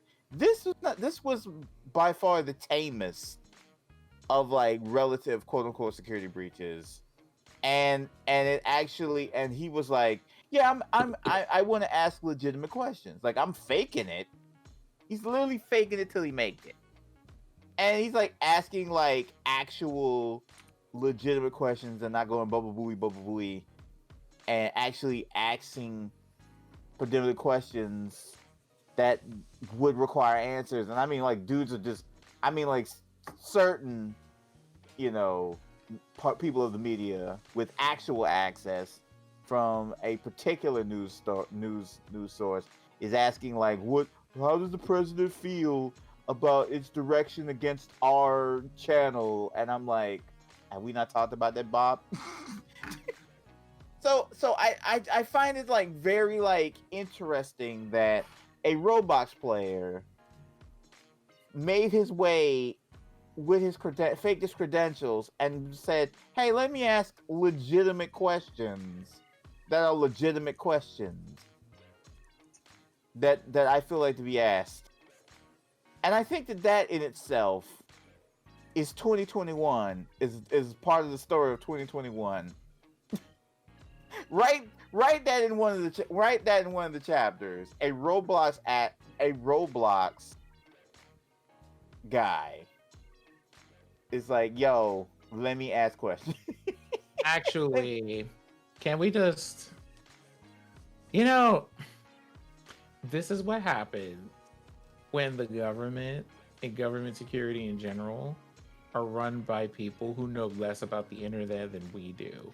Someone with a simple understanding of how like systems interact with each other by playing a game like Roblox can like hack government servers.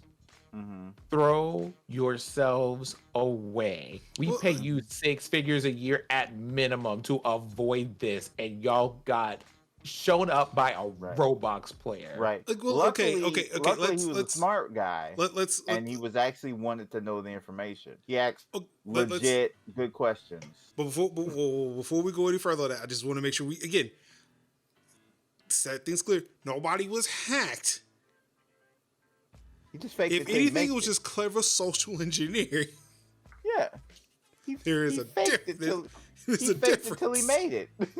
Like, I'm not going to give a Roblox player that much credit. Not to say that there are not Roblox players who do know how to hack. I'm just saying that this won't it. Yeah, he just basically made a couple of right phone calls, answered a few right questions. Then he had a couple of Twitter accounts that did it for him. Yeah, and he was like, "Yeah, I got you, man. Go off, answer the question." Because all you need is a few people to vouch for you. If somebody says, "Hey, he's our guy," and we vouch for him, somebody's gonna be like, "Yeah, he works for us." I mean, and it's a fact too that because of COVID, it was a lot easier to get around without really showing a face because I can't travel. Like they were saying they were from the UK. Well, there's a travel ban between the US and the UK. I can't get over there. Can you please ask these questions for me? Right. Because as long as you got somebody to vouch for you. Yeah. Yeah.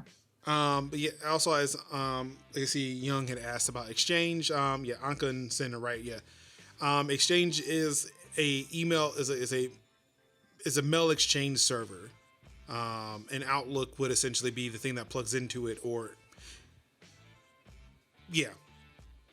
like Sin said, Exchange is the server, Outlook is the client. Like for me, I run mail servers, but mine is Postfix. Postfix and Dovecot. Those are Linux-based mail servers. Okay. Yeah. 30. Again, good on the Roblox player for getting here. But again, I am mad that I learned about a critical Microsoft breach through an article about a Roblox player.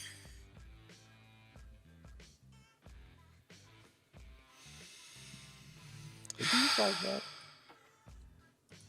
I'm going to move on to news that makes me happy now. The Oculus Quest 2 is getting official wireless PC support. Also 120 FPS gameplay. So now your games will look buttery smooth, and you can now play your PC games over wireless internet. You don't have to plug it in anymore. Ooh, nice. This update's supposed to be out at the end of the year. I mean, not end of the year, end of this month, if I'm not mistaken. It's 120 FPS gameplay for Oculus native games. My wife is sending me TikToks, so excuse me. Look, this has become our life now. Don't judge me.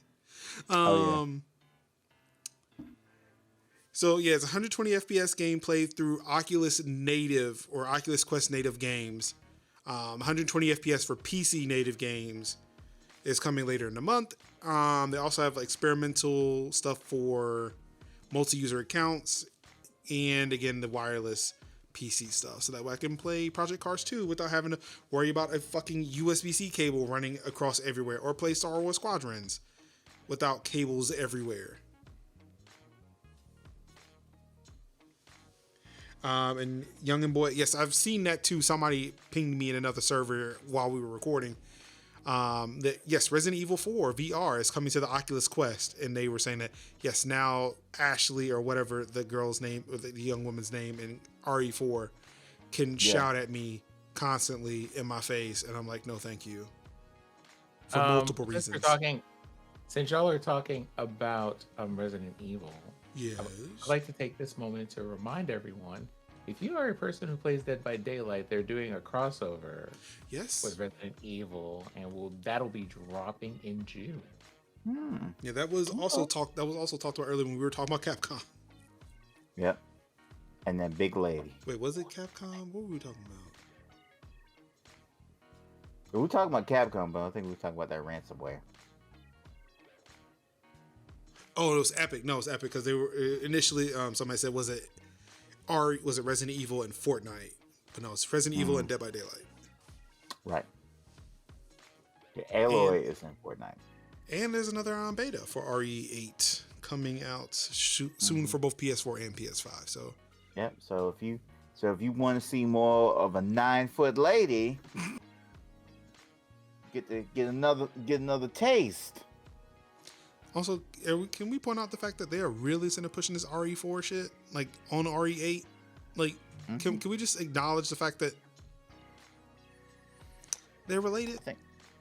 I think more people are excited about RE8. But I'm like, I mean, if you like RE4 right now, that's great. But I think people really truly want to experience RE8 and that 9-foot lady.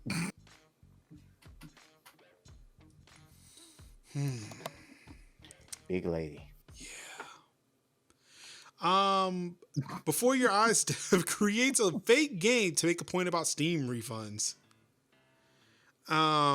Before Your Eyes is an interesting narrative adventure game with a unique mechanic. The player controls what happens simply by blinking their eyes, which the game translates into input through a webcam.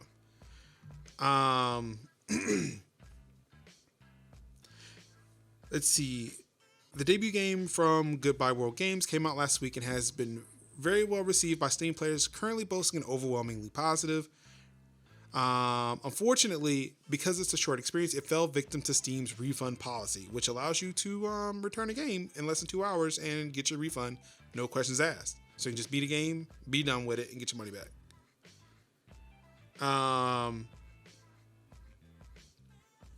Bella Messick, the game's lead designer, took to Twitter to kind of talk about it. Quote, "Yep, we made a short game. I think there should be more short. I think there should be more short games. I think short games shouldn't get refunded for delivering an amazing experience. One of the people who left a review saying that he enjoyed the game but returned it felt bad about reading the tweet and he apologized to the developer and promised to repurchase the game. But that's not it. That's not it. I love these stories that have more to it. And this one tickled that petty bone in my body. The petty bone. The petty bone. This experience inspired Messick to make light of the situation a bit by creating a game designed to be non-refundable. The game is called Refund This Game, which he wants to sell on Steam for $100.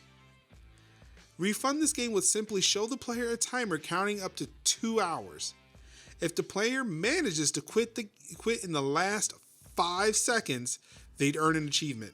If they fail, it will put them past the 2-hour playtime, thus making it harder for them to get an automatic refund.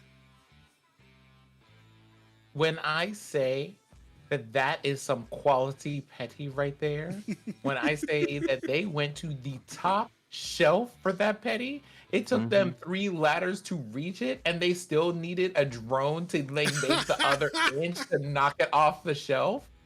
The petty, the quality of it, my lord. That is vintage petty. That is aged in oak barrels for 12 years by barrel masters, like by brewmasters, like. It's worth noting that Valve grants refunds in many other cases that fall beyond the 2-hour playtime. That requirement is only there for automatic refunds, which do not require intervention by a Valve staff member. Let's see, there was also... and from the looks of it, Messick already submitted Refund This Game for approval. Valve, however, has been trying to crack down on troll games and those that exist only for achievement unlocking, so the game may not see release on the platform. It also doesn't exactly help the company's image to allow it. Yes. Yes, it does. It does. It's going to get the Major Linux petty seal of approval on this one. I would buy this game 5 times. And almost would, if I really, really wanted to, if it made it, I'd almost would buy the $100 game and fail on purpose. I would just not even play it. Just like, I own it. I would play it for 2 hours, though I could make sure I can't return it. It's mine now.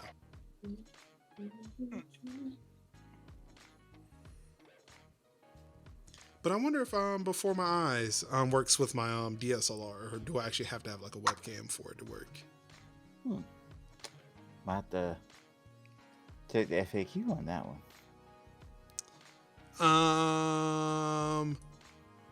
Hey, we got streaming news this week. Oh. This one came out this actually was an issue. This is something that was reported on last week, but again, something I just want to say for this section that I have read so far, I'm gonna let Kev and Aka do the speaking for me this week because I am out of tears to shed and laughter to give on this topic. Another plan. Do we need to bring up that lovely infographic from the other week? We sure do. I believe. Do you have access to that? I could scroll, but I'll be here forever. We talk a lot. Yeah. But while we look that up, Twitch outlines plans to take action against off-platform misconduct. Let's see, a blog post from the company shares a list of what kind of behavior it considers to fall into the substantial safety risk category. Behavior like violent extremism, explicit and or credible threats of mass violence, membership in a known hate group, acts of sexual assault, involvement in sexual exploitation of children, and threats against Twitch or Twitch staff are all covered by the new policy, even if the behavior happens outside of Twitch streams or chats. Yeah. Excuse me. But will they follow up though? No. Ooh. Yep. So you can make all the tools and things up to it. You can You can make that TOS iron plated and whatnot. But when I tell you one thing, if you don't follow up with that shit, what does it even mean? And when we say follow What does up, it even mean? just make sure that we're using those, though, that to be real clear. Your rules don't matter if you don't enforce them. That's right. That's right. Which we've already learned that you're not going to do if it involves Black or otherwise marginalized people. So Well, when you announce that you have rules, you're basically announcing that they don't matter to people like, you know something? I'm going to just drop a name here. And my apologies to Major because, hands might have to be thrown. But people who are named after U.S. denominations of certain coins, like the quarter, for example. When you have people like that running rampant on your platform, and you have a whole section on how you can't use hate speech, and then you don't remove them from your platform, and then you send us messages to explain why you can't remove them from your platform, and when you have people that you re-add to your platform, Twitch, I'm looking at you, and then have the nerve to drop things like this, but you re-added a person who had an egregious amount of reported offenses. When there are at least 3 or 4 Black streamers that regularly report on how they have reported stuff to you for months on end, complete with the stream and you have not so much as even responded to them to let them know what the status of the report is, let alone actually do anything. I think we can just say the trust and safety. It's not there. The safety certainly isn't there. Oh, the trust ain't either. Oh, good why?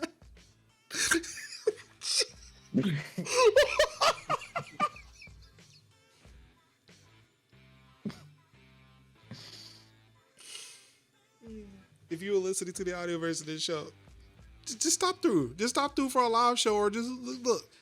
Find the time code for this. They tend to match up between the podcast and the YouTube video. Whatever you at on the audio version, just come to YouTube at around the same time mark. Back it up a little bit to the start of Sin's rant. And just watch the hilarity unfold. Yep. It's one of the things where you gotta be there. You gotta be there. Again, Yeah, youtube.com/Major Linux if you want to find this. This be here video. live. Oh. Oh yeah. Oh please. By all means, be alive. Be amongst the audience as it happens in real time. I just see Uncle just getting thanks, bigger, closer. Yeah. I was looking at her look initially, and all of a sudden it just started zooming in. It's like, what the fuck is that? Yeah, I just kind of looked down and I looked back up, and it just seemed like Uncle's face get bigger. Like, whoa, wait a minute! But I ain't saying nothing. If only my Canon had the auto, if I could use autofocus with this clean HDMI signal, I'll just turn it just like. Be like, y'all need to chill. Y'all need to chill. That's great. Be like, chill out. Oh my goodness. I'd be like, I do that nice close up and be like, hey, cut that shit. But yeah, fuckery. Hey, you do it. I mean, you can literally say hey, we're gonna jettison trolls out the airlock Among Us. If you don't do it, it is what it is. You can't just say hey, we're gonna do all this great stuff. And I'm like, yeah, that's wonderful. But are you going to do it? Look, I got you right here. Twitch is the imposter. Yep. Twitch is sus. Purple is sus. Purple is sus. Yeah, exactly. Exactly, Anka. Purple is sus. Well, in better streaming news this week, NVIDIA's RTX voice noise removal is now integrated into OBS streaming software. Nice. Wait, what are they integrating into OBS streaming software? NVIDIA announced yesterday that the NVIDIA Broadcast App's noise removal feature, noise removal feature, once known as RTX Voice, will be coming to OBS software as a native feature. This is great news for streamers and content creators using the free software, as it cuts out the need to use NVIDIA's Broadcast App as a middleman altogether. You mean the one that I currently have just sitting here installed on the desktop? I can just uninstall it now? I guess. Bitch, okay. But don't you have an RTX card though, right? You have an RTX card, right? Do you just know the number? Hold on. There's a really easy way for me to find this out. Let me just go ahead and run that one Windows command that everybody should know. DXDAG? You know that one. What am I looking for here? What, the processor? Is that what I'm looking for? GPU. Is that the information you need here? GPU. Oh. Wait a minute. Where did you have this? Yep, I do. You have an RTX card. So you can actually use the Broadcast app, not the RTX Voice one. No, I mean, I have the app, but it's like, if y'all are going to put NVIDIA Broadcast into the OBS program, so what do I they're use just this putting for? voice in. They're putting the voice in, but like the camera like the camera effects, tracking all that thing, other yeah, stuff, that's still outside. Essentially they're taking the RTX Voice, like the app that we talked about last week for GTX cards. They're putting that into OBS. But this still doesn't mean anything if you're somebody like me who uses software like Voice Meter to mix all my mic levels. Like I can't monitor that shit in OBS like I want to. I mean, I could, I just choose not to. So it doesn't really do me much good. Also, I just don't like how RTX Voice sounds. I don't like it. Not a fan.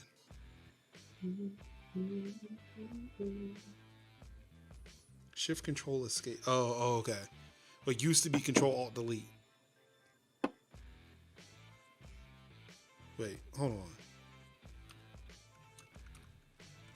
Oh yeah.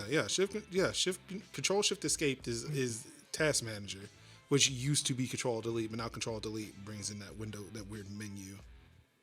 Yeah.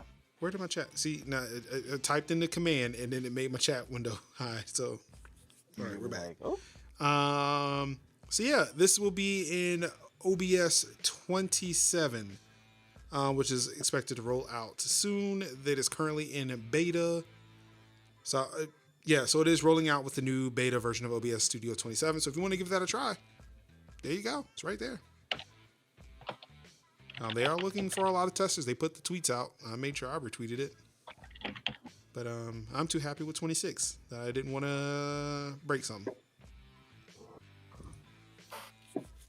And oh boy, we got updates. We finally have the first major update for the PS5. Ooh. And it brings storage update options. Ooh. But not the ones you're looking for. Oh. I was getting ready to get up and have like a whole praise break. I hate you. Mm-hmm. hold that praise. Hold that Be music. Be like, brother Tyrone, hold that organ. What you were expecting them to do was to actually enable that NVMe port or the NVMe slot. Mm-hmm. You thought. What they are doing is allowing you to store PS5 games on a compatible external drive.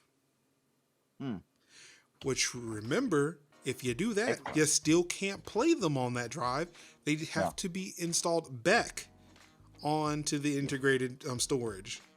Yeah, so you in order for basically you to just play swapping it around. Just be like, I'm gonna move that here, and I'm gonna move that back there, and I'm picking this back up, put that over there. Which again, I ain't got no qualms about doing that. Like, I have no qualms about doing that. As somebody who, on a regular basis uninstalls games that I don't play and then reinstalls them back again, like I do that on a regular basis anyway. But it is good that you can do that. You know, that PlayStation people could do that. I know Xbox has been doing that since launch, I believe, relatively around launch. Do it on the L. Ew. Yeah, there you go. So yeah, that's good. That's good that Sony has jumped in on it too. Should have had it from the beginning, but had it from the beginning.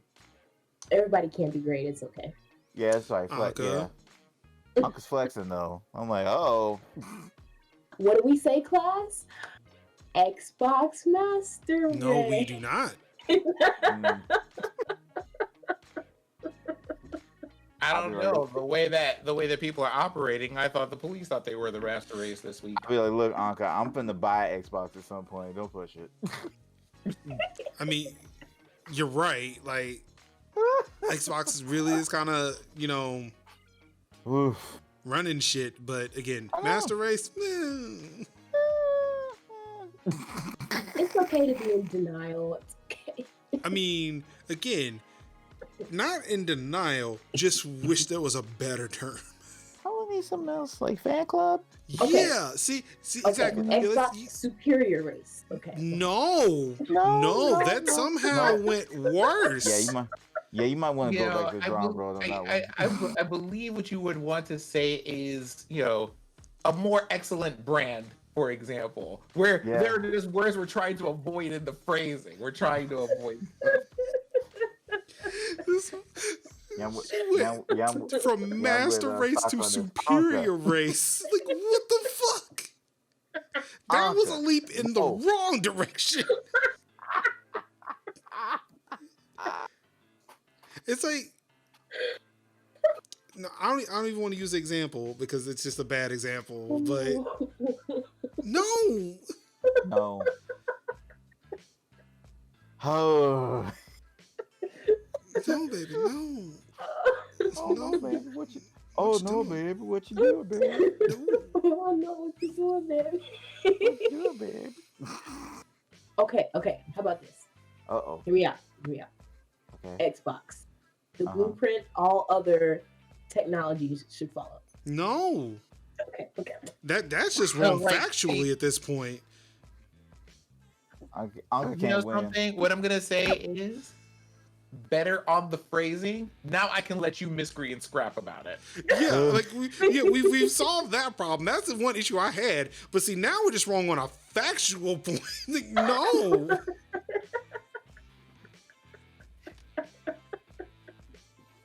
So, like Linux just said, it's no longer low-key racist. It's just high-key incorrect.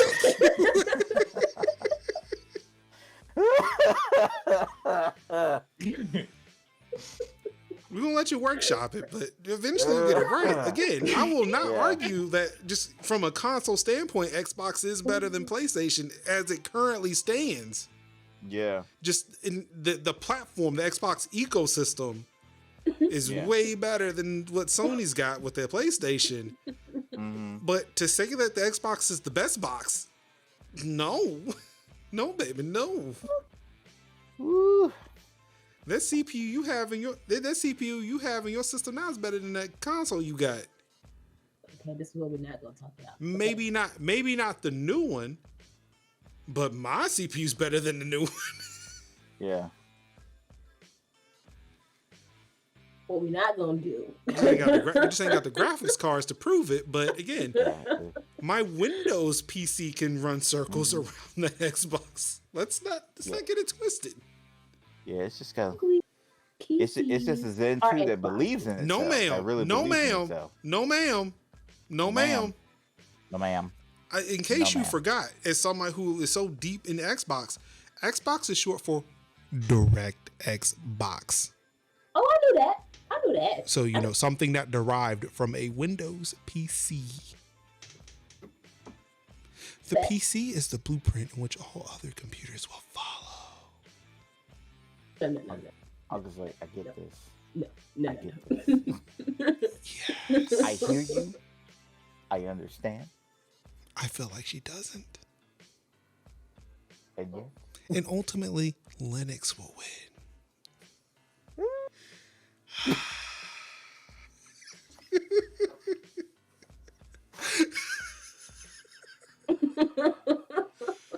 Open source all the things. Exactly. Why What we is open this source? direct But X you speak of? No, we should all know what DirectX is. I hope that x86 though. Yeah, it's funny how consoles, left their weird architectures to go x86. Like the PC. Yeah. Yeep. I'll wait. You're right. Yeah, hydrate on that one. Hydrate on that one. I'm crying. I'm crying. Funny that, Xbox is now taking mouse and keyboard, while PCs have always used controller. Okay, that's not true, but Yo, that's not true. Okay, Yeah, see, I'm just gonna look at you for a second. Like the controller that I use on PC though is an Xbox controller made by Microsoft. that's what I use. I mean, but see, it's the choice for me. It's just the choice. The choice. Just. Oh, sorry. You just my microphone was beaten by choices. Like here's the thing. All of these can run on my PC. The choice. Do all of them run well on your PC though? The choices. The question. Doesn't matter. They run. The choice. not with yet. When I buy a steering wheel, they all work for PC. Now, I have to choose which console I want it to be compatible with, but it always works for PC. Child, not this. Someone get me out of here. The steering wheel, it's over here. It's off to the side. I've got a stand for it, so I can't really show it. The stand is really fucking heavy. Do you want to increase that close up or not? You gonna drive a car with a faulty steering wheel? Is that what you're saying? What is this? It's the zoom in looking over the glasses for me. Imagine. What are you gonna cut my brakes? She's gonna pour sugar in your gas tank. I feel it's getting a little closer. If she can figure out where the damn gas tank is on this thing, sure. Okay. At least my racing games can run at 60 FPS at 4K. Oh wait, they can on Xbox Series X too. Let's all observe how the question is still being avoided. Wait, what was the question? I missed it. I was too busy laughing. Oh, missed it. Oh. No, honestly, I did. I have no idea what you're talking about. This is real. This Sin is asked the question. We were just waiting for the answer. Oh, what was the question? I missed it. Do they all work well? Oh. No, he answered that question. Yeah, I answered it. I said they work. Oh, okay. They work? They said they had to work well. They work. They work. They work. Well, that's another topic. Yeah, we ain't see all that. Listen, I only play the games that need the A and B button anyway. You know what I'm saying? As long as I can steer and drift, it's all good. Look, I have a steering wheel now. I don't even need to know. I just need the gas and the e-brake.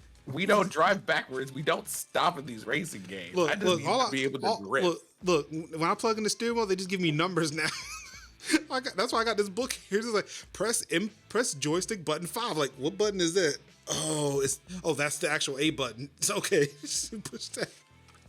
Meanwhile, while driving, Forza drives off the track. That's just because I'm a bad driver at this point. Oh. Yeah, this is what these games have shown me. I was better driving with a controller than I was with a steering wheel.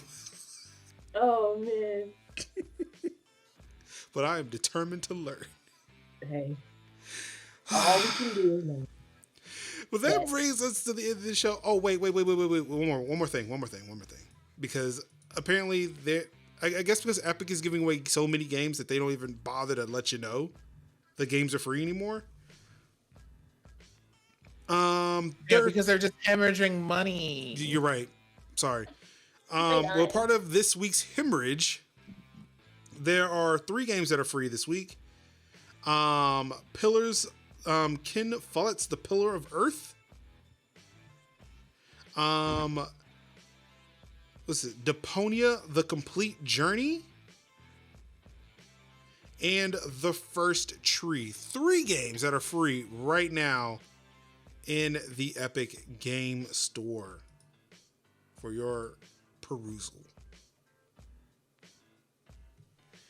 Yeah, and there will be a flight. There might be a flight stick soon. I don't know.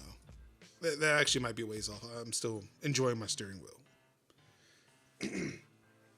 So the question is, will you be good enough to operate a Spirit Airlines flight?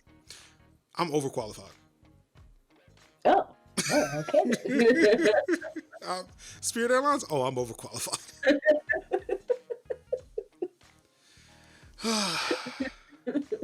Anyway, now that's a wrap for Tech Talk Thursdays.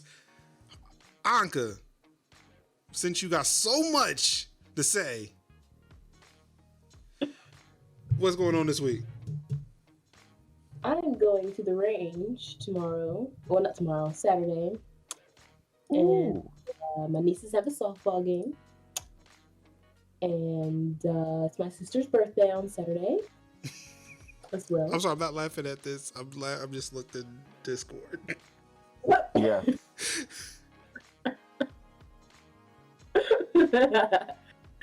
Yo. I'm tempted. I'm really tempted to play that, but no, we're gonna keep this going. I'm sorry. I feel like we've derailed the show enough. Yep. If it's not A&T versus UNCG, it's Xbox versus anything else. Yep. No, look, don't. I use it as an example, not as a shot. We're not gonna go down that road today. We're not. I ain't trying to fight you. Why?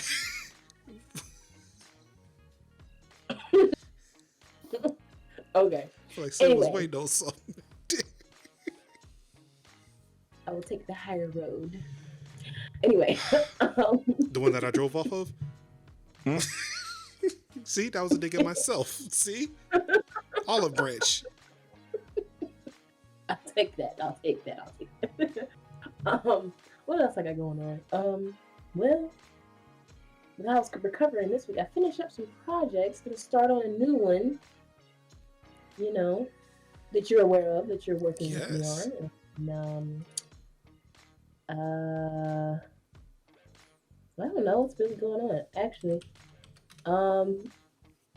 Just getting ready for May and everything else going on. It's gonna be May. It's gonna be May. It's gonna be May. It's gonna be May. Ready for those memes again. Mm-hmm. But yeah. And then just trying to get this business plan figured out.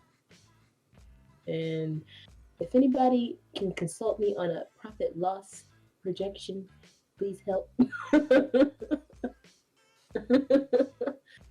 I'm not good with numbers. But anyway, that's all I got.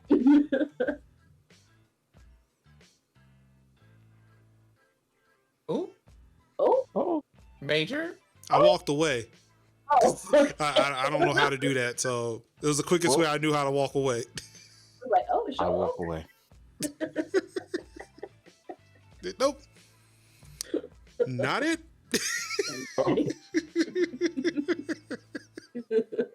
And that. Like when you wanted to actually just go black screen it doesn't.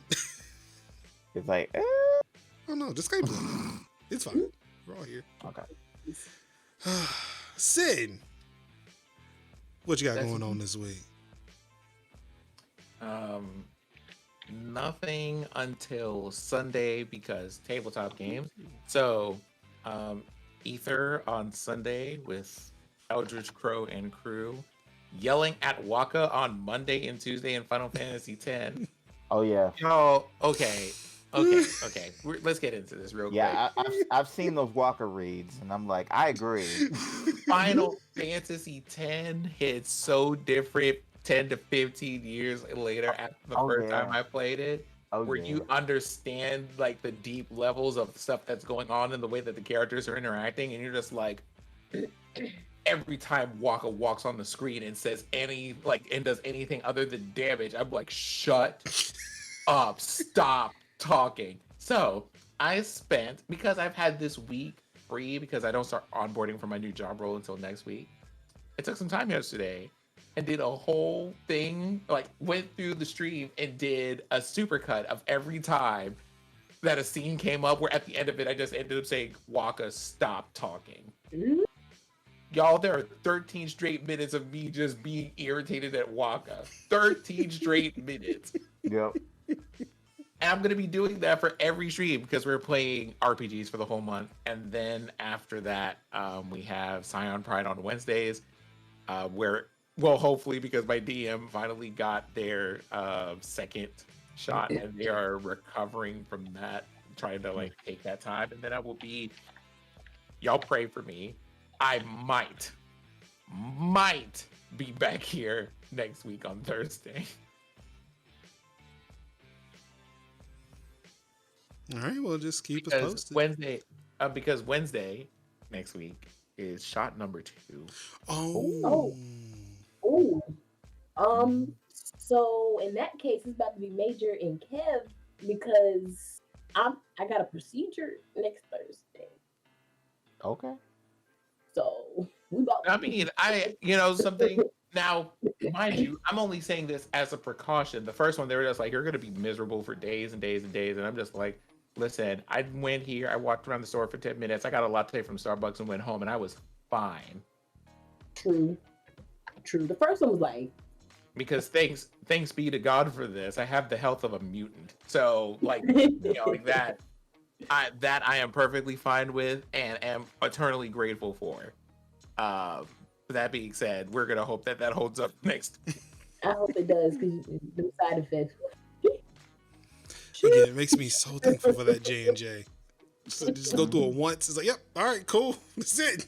Oh, the other thing is I have been working on stories for tabletop games that are basically one-shots. So that whole thing being like you get together for like maybe 2 to 4 hours or somewhere around there, and you just go, hey, we're just going to run through a story. So if anybody's interested in that kind of stuff, let me know. Let me know. Wait to play or? Yes. Oh, you come in there. No, because what do you mean? I haven't played since last summer. Wait. And that also reminds me, I eventually need to boot up the damn game. Y'all know which game I'm talking about. Octopath? No. It's the one we're playing at the end of this month. I forgot which one it was. Is it DBD? That is the plan. Oh. Yeah, I should Dang, do that. I'm not gonna Are we doing DVD the end of this month? Ooh. Wait, hold on. Wait, that's the very last Thursday. Okay. Yeah, not next Thursday. No, you'll be here. Okay. Wait, I don't like scary games. Wait, so then why are we doing this? Specifically, like content. The reason it's for the content because I don't like scary games. Neither do like, I. I'm gonna do it. We're gonna do it. I'm down. I'm down. Okay, no, wait, no. Okay, content is one thing, but we have said the 3 people have on this show right now said we do not do scary games. Kevin said he didn't do scary games and then went out running and looping killers and stuff like that. Yeah, I was drinking killers. So the thing about DVD is it's not inherently scary until those it's not jump moments. It's more like you turn around and the killer is coming at you. It's like, oh, and then that happens. But it's not like jump scary-ish scary. Like you turn the corner, you turn around, there's something there. It's not like Slender Man in a dark room scary. Right. I'm turning on every fucking room light in this damn house. Even the downstairs, I can't even see them. I just need to know they on. So that's good. That's gonna be pretty cool though. And yeah, I don't have any tips for nobody. I don't have any like here's what you do. Like I'm just gonna be like open do generators and run and hide. Now this was the Game Pass game, right? This is on PC. I'm sorry, we use Kevin's vernacular on this one. PC Game Pass. Right. Now, do we all have access to PC Game Pass? I don't, but I do have it on Steam. See, that's the thing I'm concerned about, is if it connects between the two. I think it does, because it does have crossplay. That's right. I forgot to look that shit up. Yeah, this is my brain trying to really make sure we can't play this. So be like, talk about, we can't play it because we're on two different things. No, sorry. Yeah, I tried. Like, I played with my homies. They play on Xbox. I mean, my homie Harley, she has it on everything. She got it on Switch. If she could play it on the toaster, she would probably have DVD on the toaster. So what are they, Skyrim in this game now? Ultimate. Let me see if I can get it right. It's basically like, it's popular. Put it on everything. And they put it on everything. So, yeah. Listen, don't expect me to save y'all. I don't save people. You better do the best you can. I'll try to save you. That's why scary movies with black folk aren't like typical scary movies. No. Because ain't nobody saving nobody. We're just going to kill them. Ain't nobody coming for anybody. See here, man. Sorry. If I have time to save you, I will, but... So is that it, what you said? Mm-hmm. Kev! That's it. That's it. I'm going to stay out of trouble other than that today. Cool deal. Yes, sir. What you got going on this week?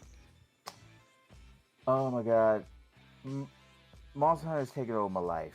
Like, I'm enjoying it, which is wild because I really loved World and Iceborne, but I kind of petered off. I kind of petered out on it. But playing this game like at launch just feels so good to me, and I'm enjoying it. Like hunting monsters, I'm enjoying the palamutes, the palicos. I love the setting. I love the music. I love the song for the bunny when you eat the dango. That is cute. I love every little morsel and crack and crevice of this game. I enjoy the locales. It looks amazing on the Switch, which I was thinking to myself, like, I don't know how it's going to look on the Switch, but it looks so good on the Switch, and it runs so well on the Switch. Well, just don't watch Digital Foundry. Yeah. Oh no. Don't do that. Don't do that. Yeah, I ain't gonna do it. I really, truly, like every time Digital Foundry does a Switch game, and I'm like, hello, the Switch. Hello, this is a Tegra tablet. I mean, and they point that out, but it's like you see that magic. Like, man, this game looks great on the Switch. It's like, oh, but it could look so much better if it played on a PC. Oh yeah. It's like so you don't want that. You don't want that spoiled. That's what I'm saying. Don't spoil it. Just live in that ignorance. Right. So that's what I'm doing right now. I'm literally just absorbing it, playing it, getting that vibe and everything. Because I'm buying it twice. So I'm buying it. I bought it now, so I can basically play, familiarize myself with it, and get on. So when PC version come out, I will have become so played with it, then I could then just jump in to like the PC and do all the PC stuff again, and then have that old like, oh, look how beautiful it looks. Look at the anti-aliasing and the the DSLS and blah blah blah and all that great stuff. And then that way I'll be able to jump in with my PC friends, but then be able to jump in with my Switch friends and be like, hey, I want to play some hunts on the Switch. So jump in doing the whole Switch hunt. So I'm used to the Switch version, and then I'm also excited to see what the PC version is. But at that time, when the PC version comes out, I will be ready for it. And then because that's what happened with me with World. I played the PC version, and then I'm like, oh yeah, let me check out the PS4 version. Ooh, ooh, ooh. And I'm not saying PS4 was a slouch, but I'm so used to like foliage and and textures and draw distance. By the time I got to the went back to the PS4 to do some PS4 stuff, I was like, I think I'm gonna put this aside. So, but yeah, so that I played Octopath. That was fun. Like, and it's like trying to like stream JRPGs is hard because I just want to keep playing. Like, as soon as I put down Octopath, and I was like, I was like, man, I really want to pick this back up again. But but I want to keep streaming it though. So Octopath is good because Octopath has this whole thing where you can like start at different. It's basically like an overall cast of travelers, but you can start with any traveler in the game first, and then the story is affected by. So basically, you can just play play one traveler, play its story out till it travels. Then it goes to another town where it meets the next traveler, and then and then like, do you want to play as that person for a while? And then you like, okay, then you could go off on their separate mission as well. So it's really cool, and it's got that like 2D plus it's like pixel 2D plus pixel 3D esque voxel shape, and it looks really good and crisp. And I tell you what, it looks amazing on the PC. Like, looks really good on the PC. So I've been enjoying that. Been picking up Dragon Quest 11S again. I cannot not play that game and not listen to the music. Sylvando is basically one of my favorite JRPG characters ever, because he is so like, I don't want to use the word flamboyant because that I feel like that's a bit of a misnomer, but I definitely feel like that he is very like true to himself in that way of like, I am fabulous. I am the wonderful Sivando. I am fabulous. Look at my clothes. Look at my ability. And he's got that like almost like that Javier Bardem-esque way of speaking, and it's like, and I'm like, oh look, your driver made a little whoopsie, and I'm like, bruh, I love you. I love you, Sylvando. You are the best. Oh, okay. There is a part of the game that if you have met this character, there is the part of the game that I am absolutely waiting for you to get to, if that's the case. Because I have watched someone play through bits of that game, and the part that I saw them play through was that character's arc, and it's everything. It is so life-giving. Is it sad that the touchstone for Javier Bardem that I have is the Bond villain? Like, I don't know him from anything else. Yeah, it's the mommy like, truly hurt you. It's just like this wonderful, like, awesome character that, like, I mean, everybody in that game is like just so cool. Like, Veronica is like, I want to start almost like a series after every stream, like things Veronica says, because Veronica's like, for those who are not aware, Veronica is basically a child in an adult's body. That's about as spoilery as I can get it. And so she's basically just like, "Hey, you." I was like, "Oh, geez, you're a waste of space. Oh my God, why are you like this?" And I'm like thinking, like, Veronica, chill. Veronica, you're doing too much right now. Like these, you're literally a 2 foot little girl. They can literally yeet you across the room. I need you to chill. But she's a magic caster, so she can probably hit somebody with Frizz and be just fine. But it's just wonderfully written, wonderfully acted. It's a treat to behold. It's long. I thought that it's very long. So I'm probably just gonna be playing this, when I don't feel like playing anything else. I'm like, you know what? Play Dragon Quest today. need a palate cleanser, play Dragon Quest, and not the bad. So that's probably what I got going on. As far as like major channel stuff, nothing really. Just nothing really major. Just yeah, loving a lot of Monster Hunter, slapping a lot of monsters around. Yep, that's it for me. Let's see. For me, trying to figure out how to get back into the swing of things. Trying to get back into Yakuza, No Man's Sky, Star Wars Squadrons. You know, also Melanin in Space. And I trying to figure out like what that looks like going forward. Do they have that there? Apparently, they found it after they put it in full swing after, you know, the Battle of Endor. They teased it when Alderaan blew up, but they kind of hid them away for, you know, several years. And it's like, oh wait, the war is pretty much over. It's almost like, you know, you put in your third string when the game is over, you about to lose anyway. So all right, fine, y'all can have a run.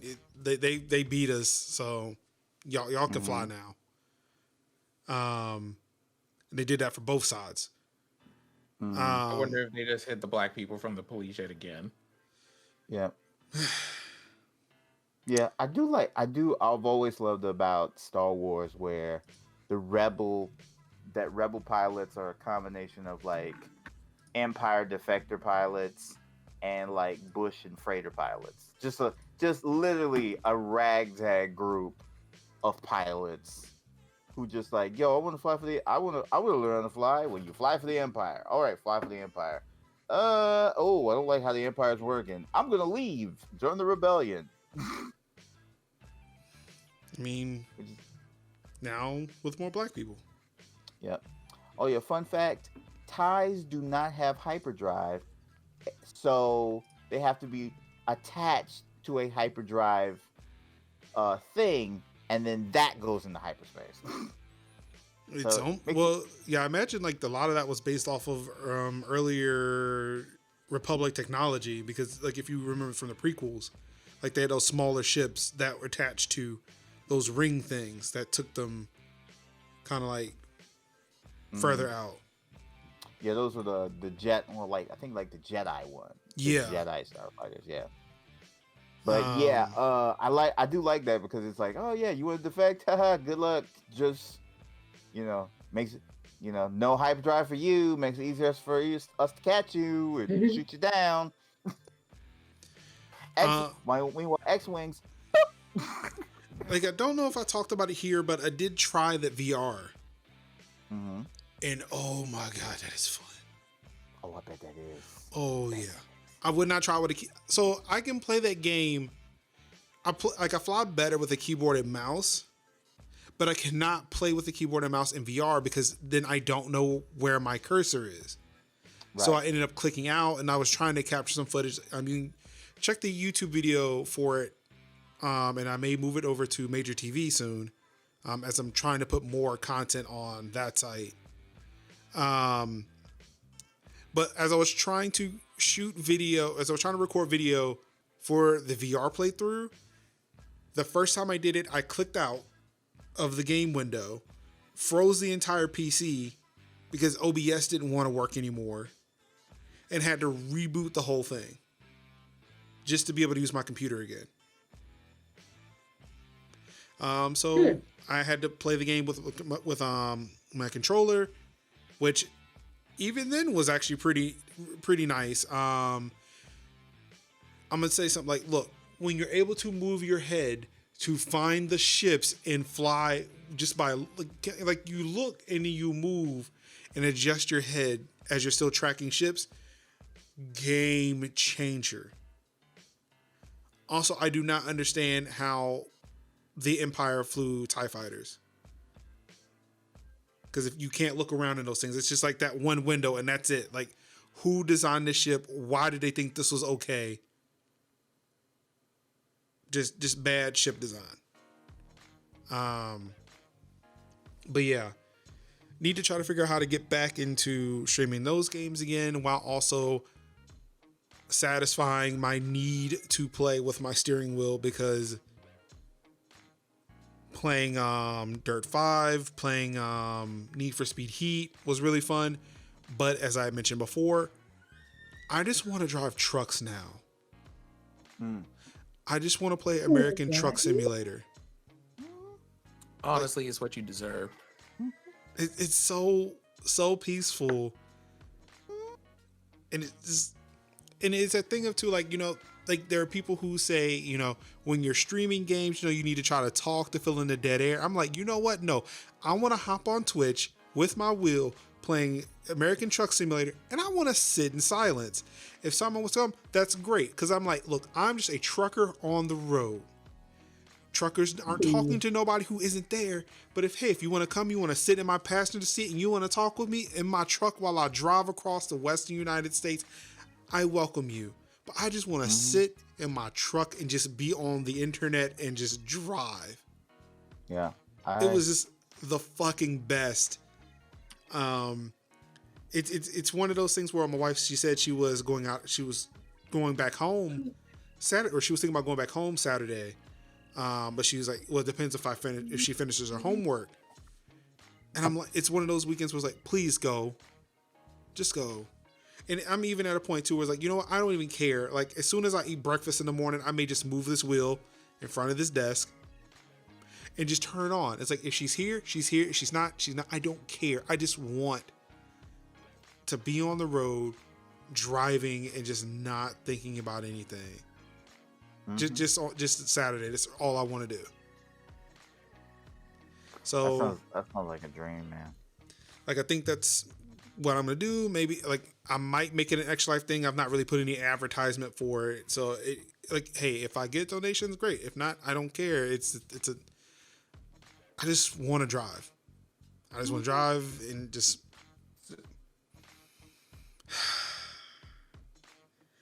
Have I looked into a game called Desert Bus? So no. I got a question for you. I mean, I've heard of Desert Bus, but I've not looked into it to play it. There's another game, though, that I need to look up. Oh, okay. I was going to ask you if you had played Desert Bus. So whoever said that has good taste. TAC.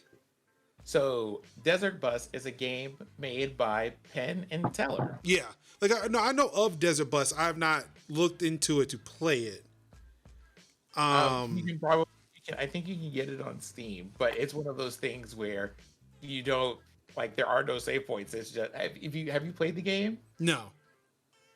I have. Okay, so in the game, you can have like other people join for the ride, but you don't do anything but drive in a straight line from Arizona to I think like LA. It's like just 8 straight hours in real time.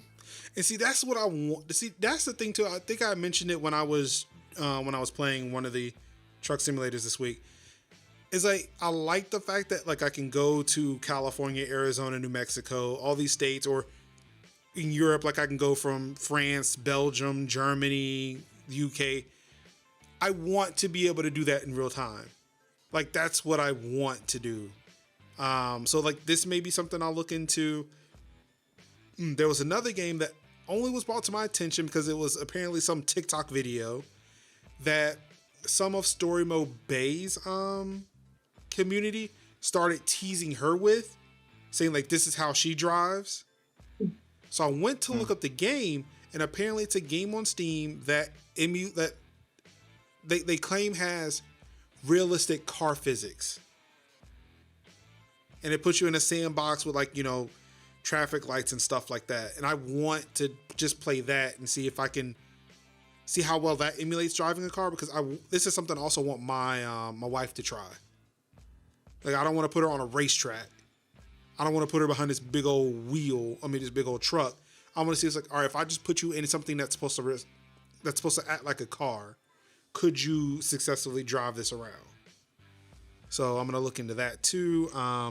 Tycho said that apparently I can set up a server for it. I'm not sure if that would be necessary, but yeah, that's something that I kind of want to look into as well. But yeah, there's that. You're trying to get the stream schedule straight. Looks like we're going to be shifting some days around. Still trying to figure out what that looks like. I'm even now toying with adding a day, like maybe actually having 4 gaming days on top of Tech Talk Thursdays. So yeah, there may be less of me. There may be more of me. I don't know, but I'm still trying to keep this going because again, I love the rhythm that I've developed over these past couple of months. So it's been fun. Of course, still building out Major TV. Again, check that out. tv.majorlinux.com. Made some big breakthroughs before, like it was running, I think when in the site's previous iteration on a organization in which we will not talk about, the storage capacity was limited. But since I last did that, the people who developed PeerTube had decided to add support for Amazon S3 cloud storage,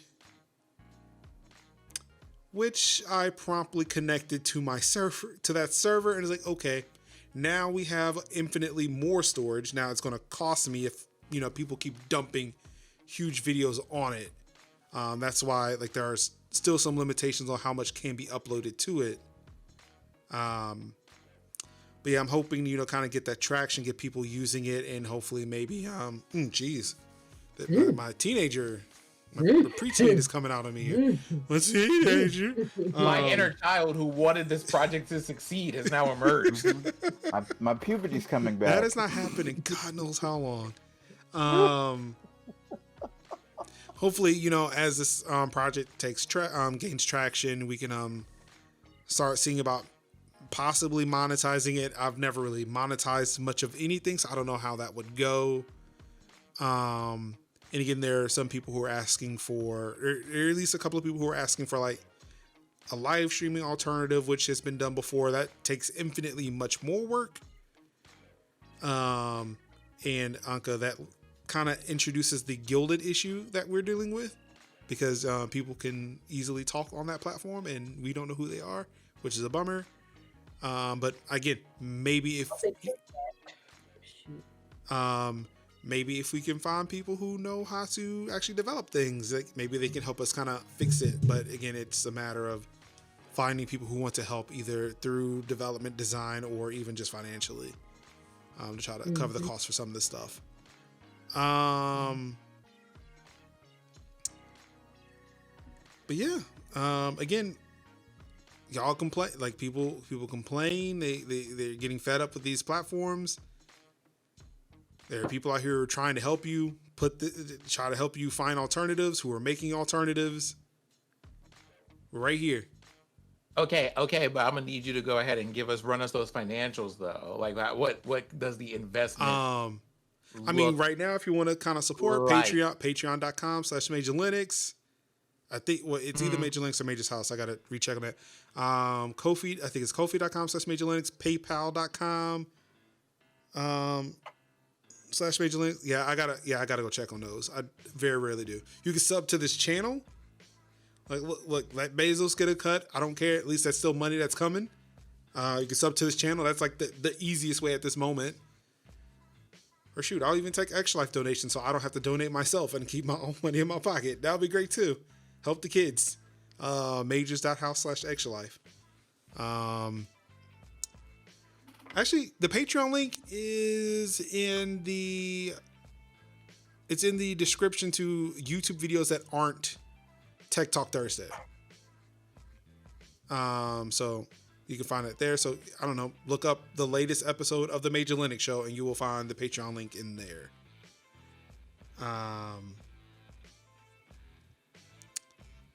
But yeah, I think that's it.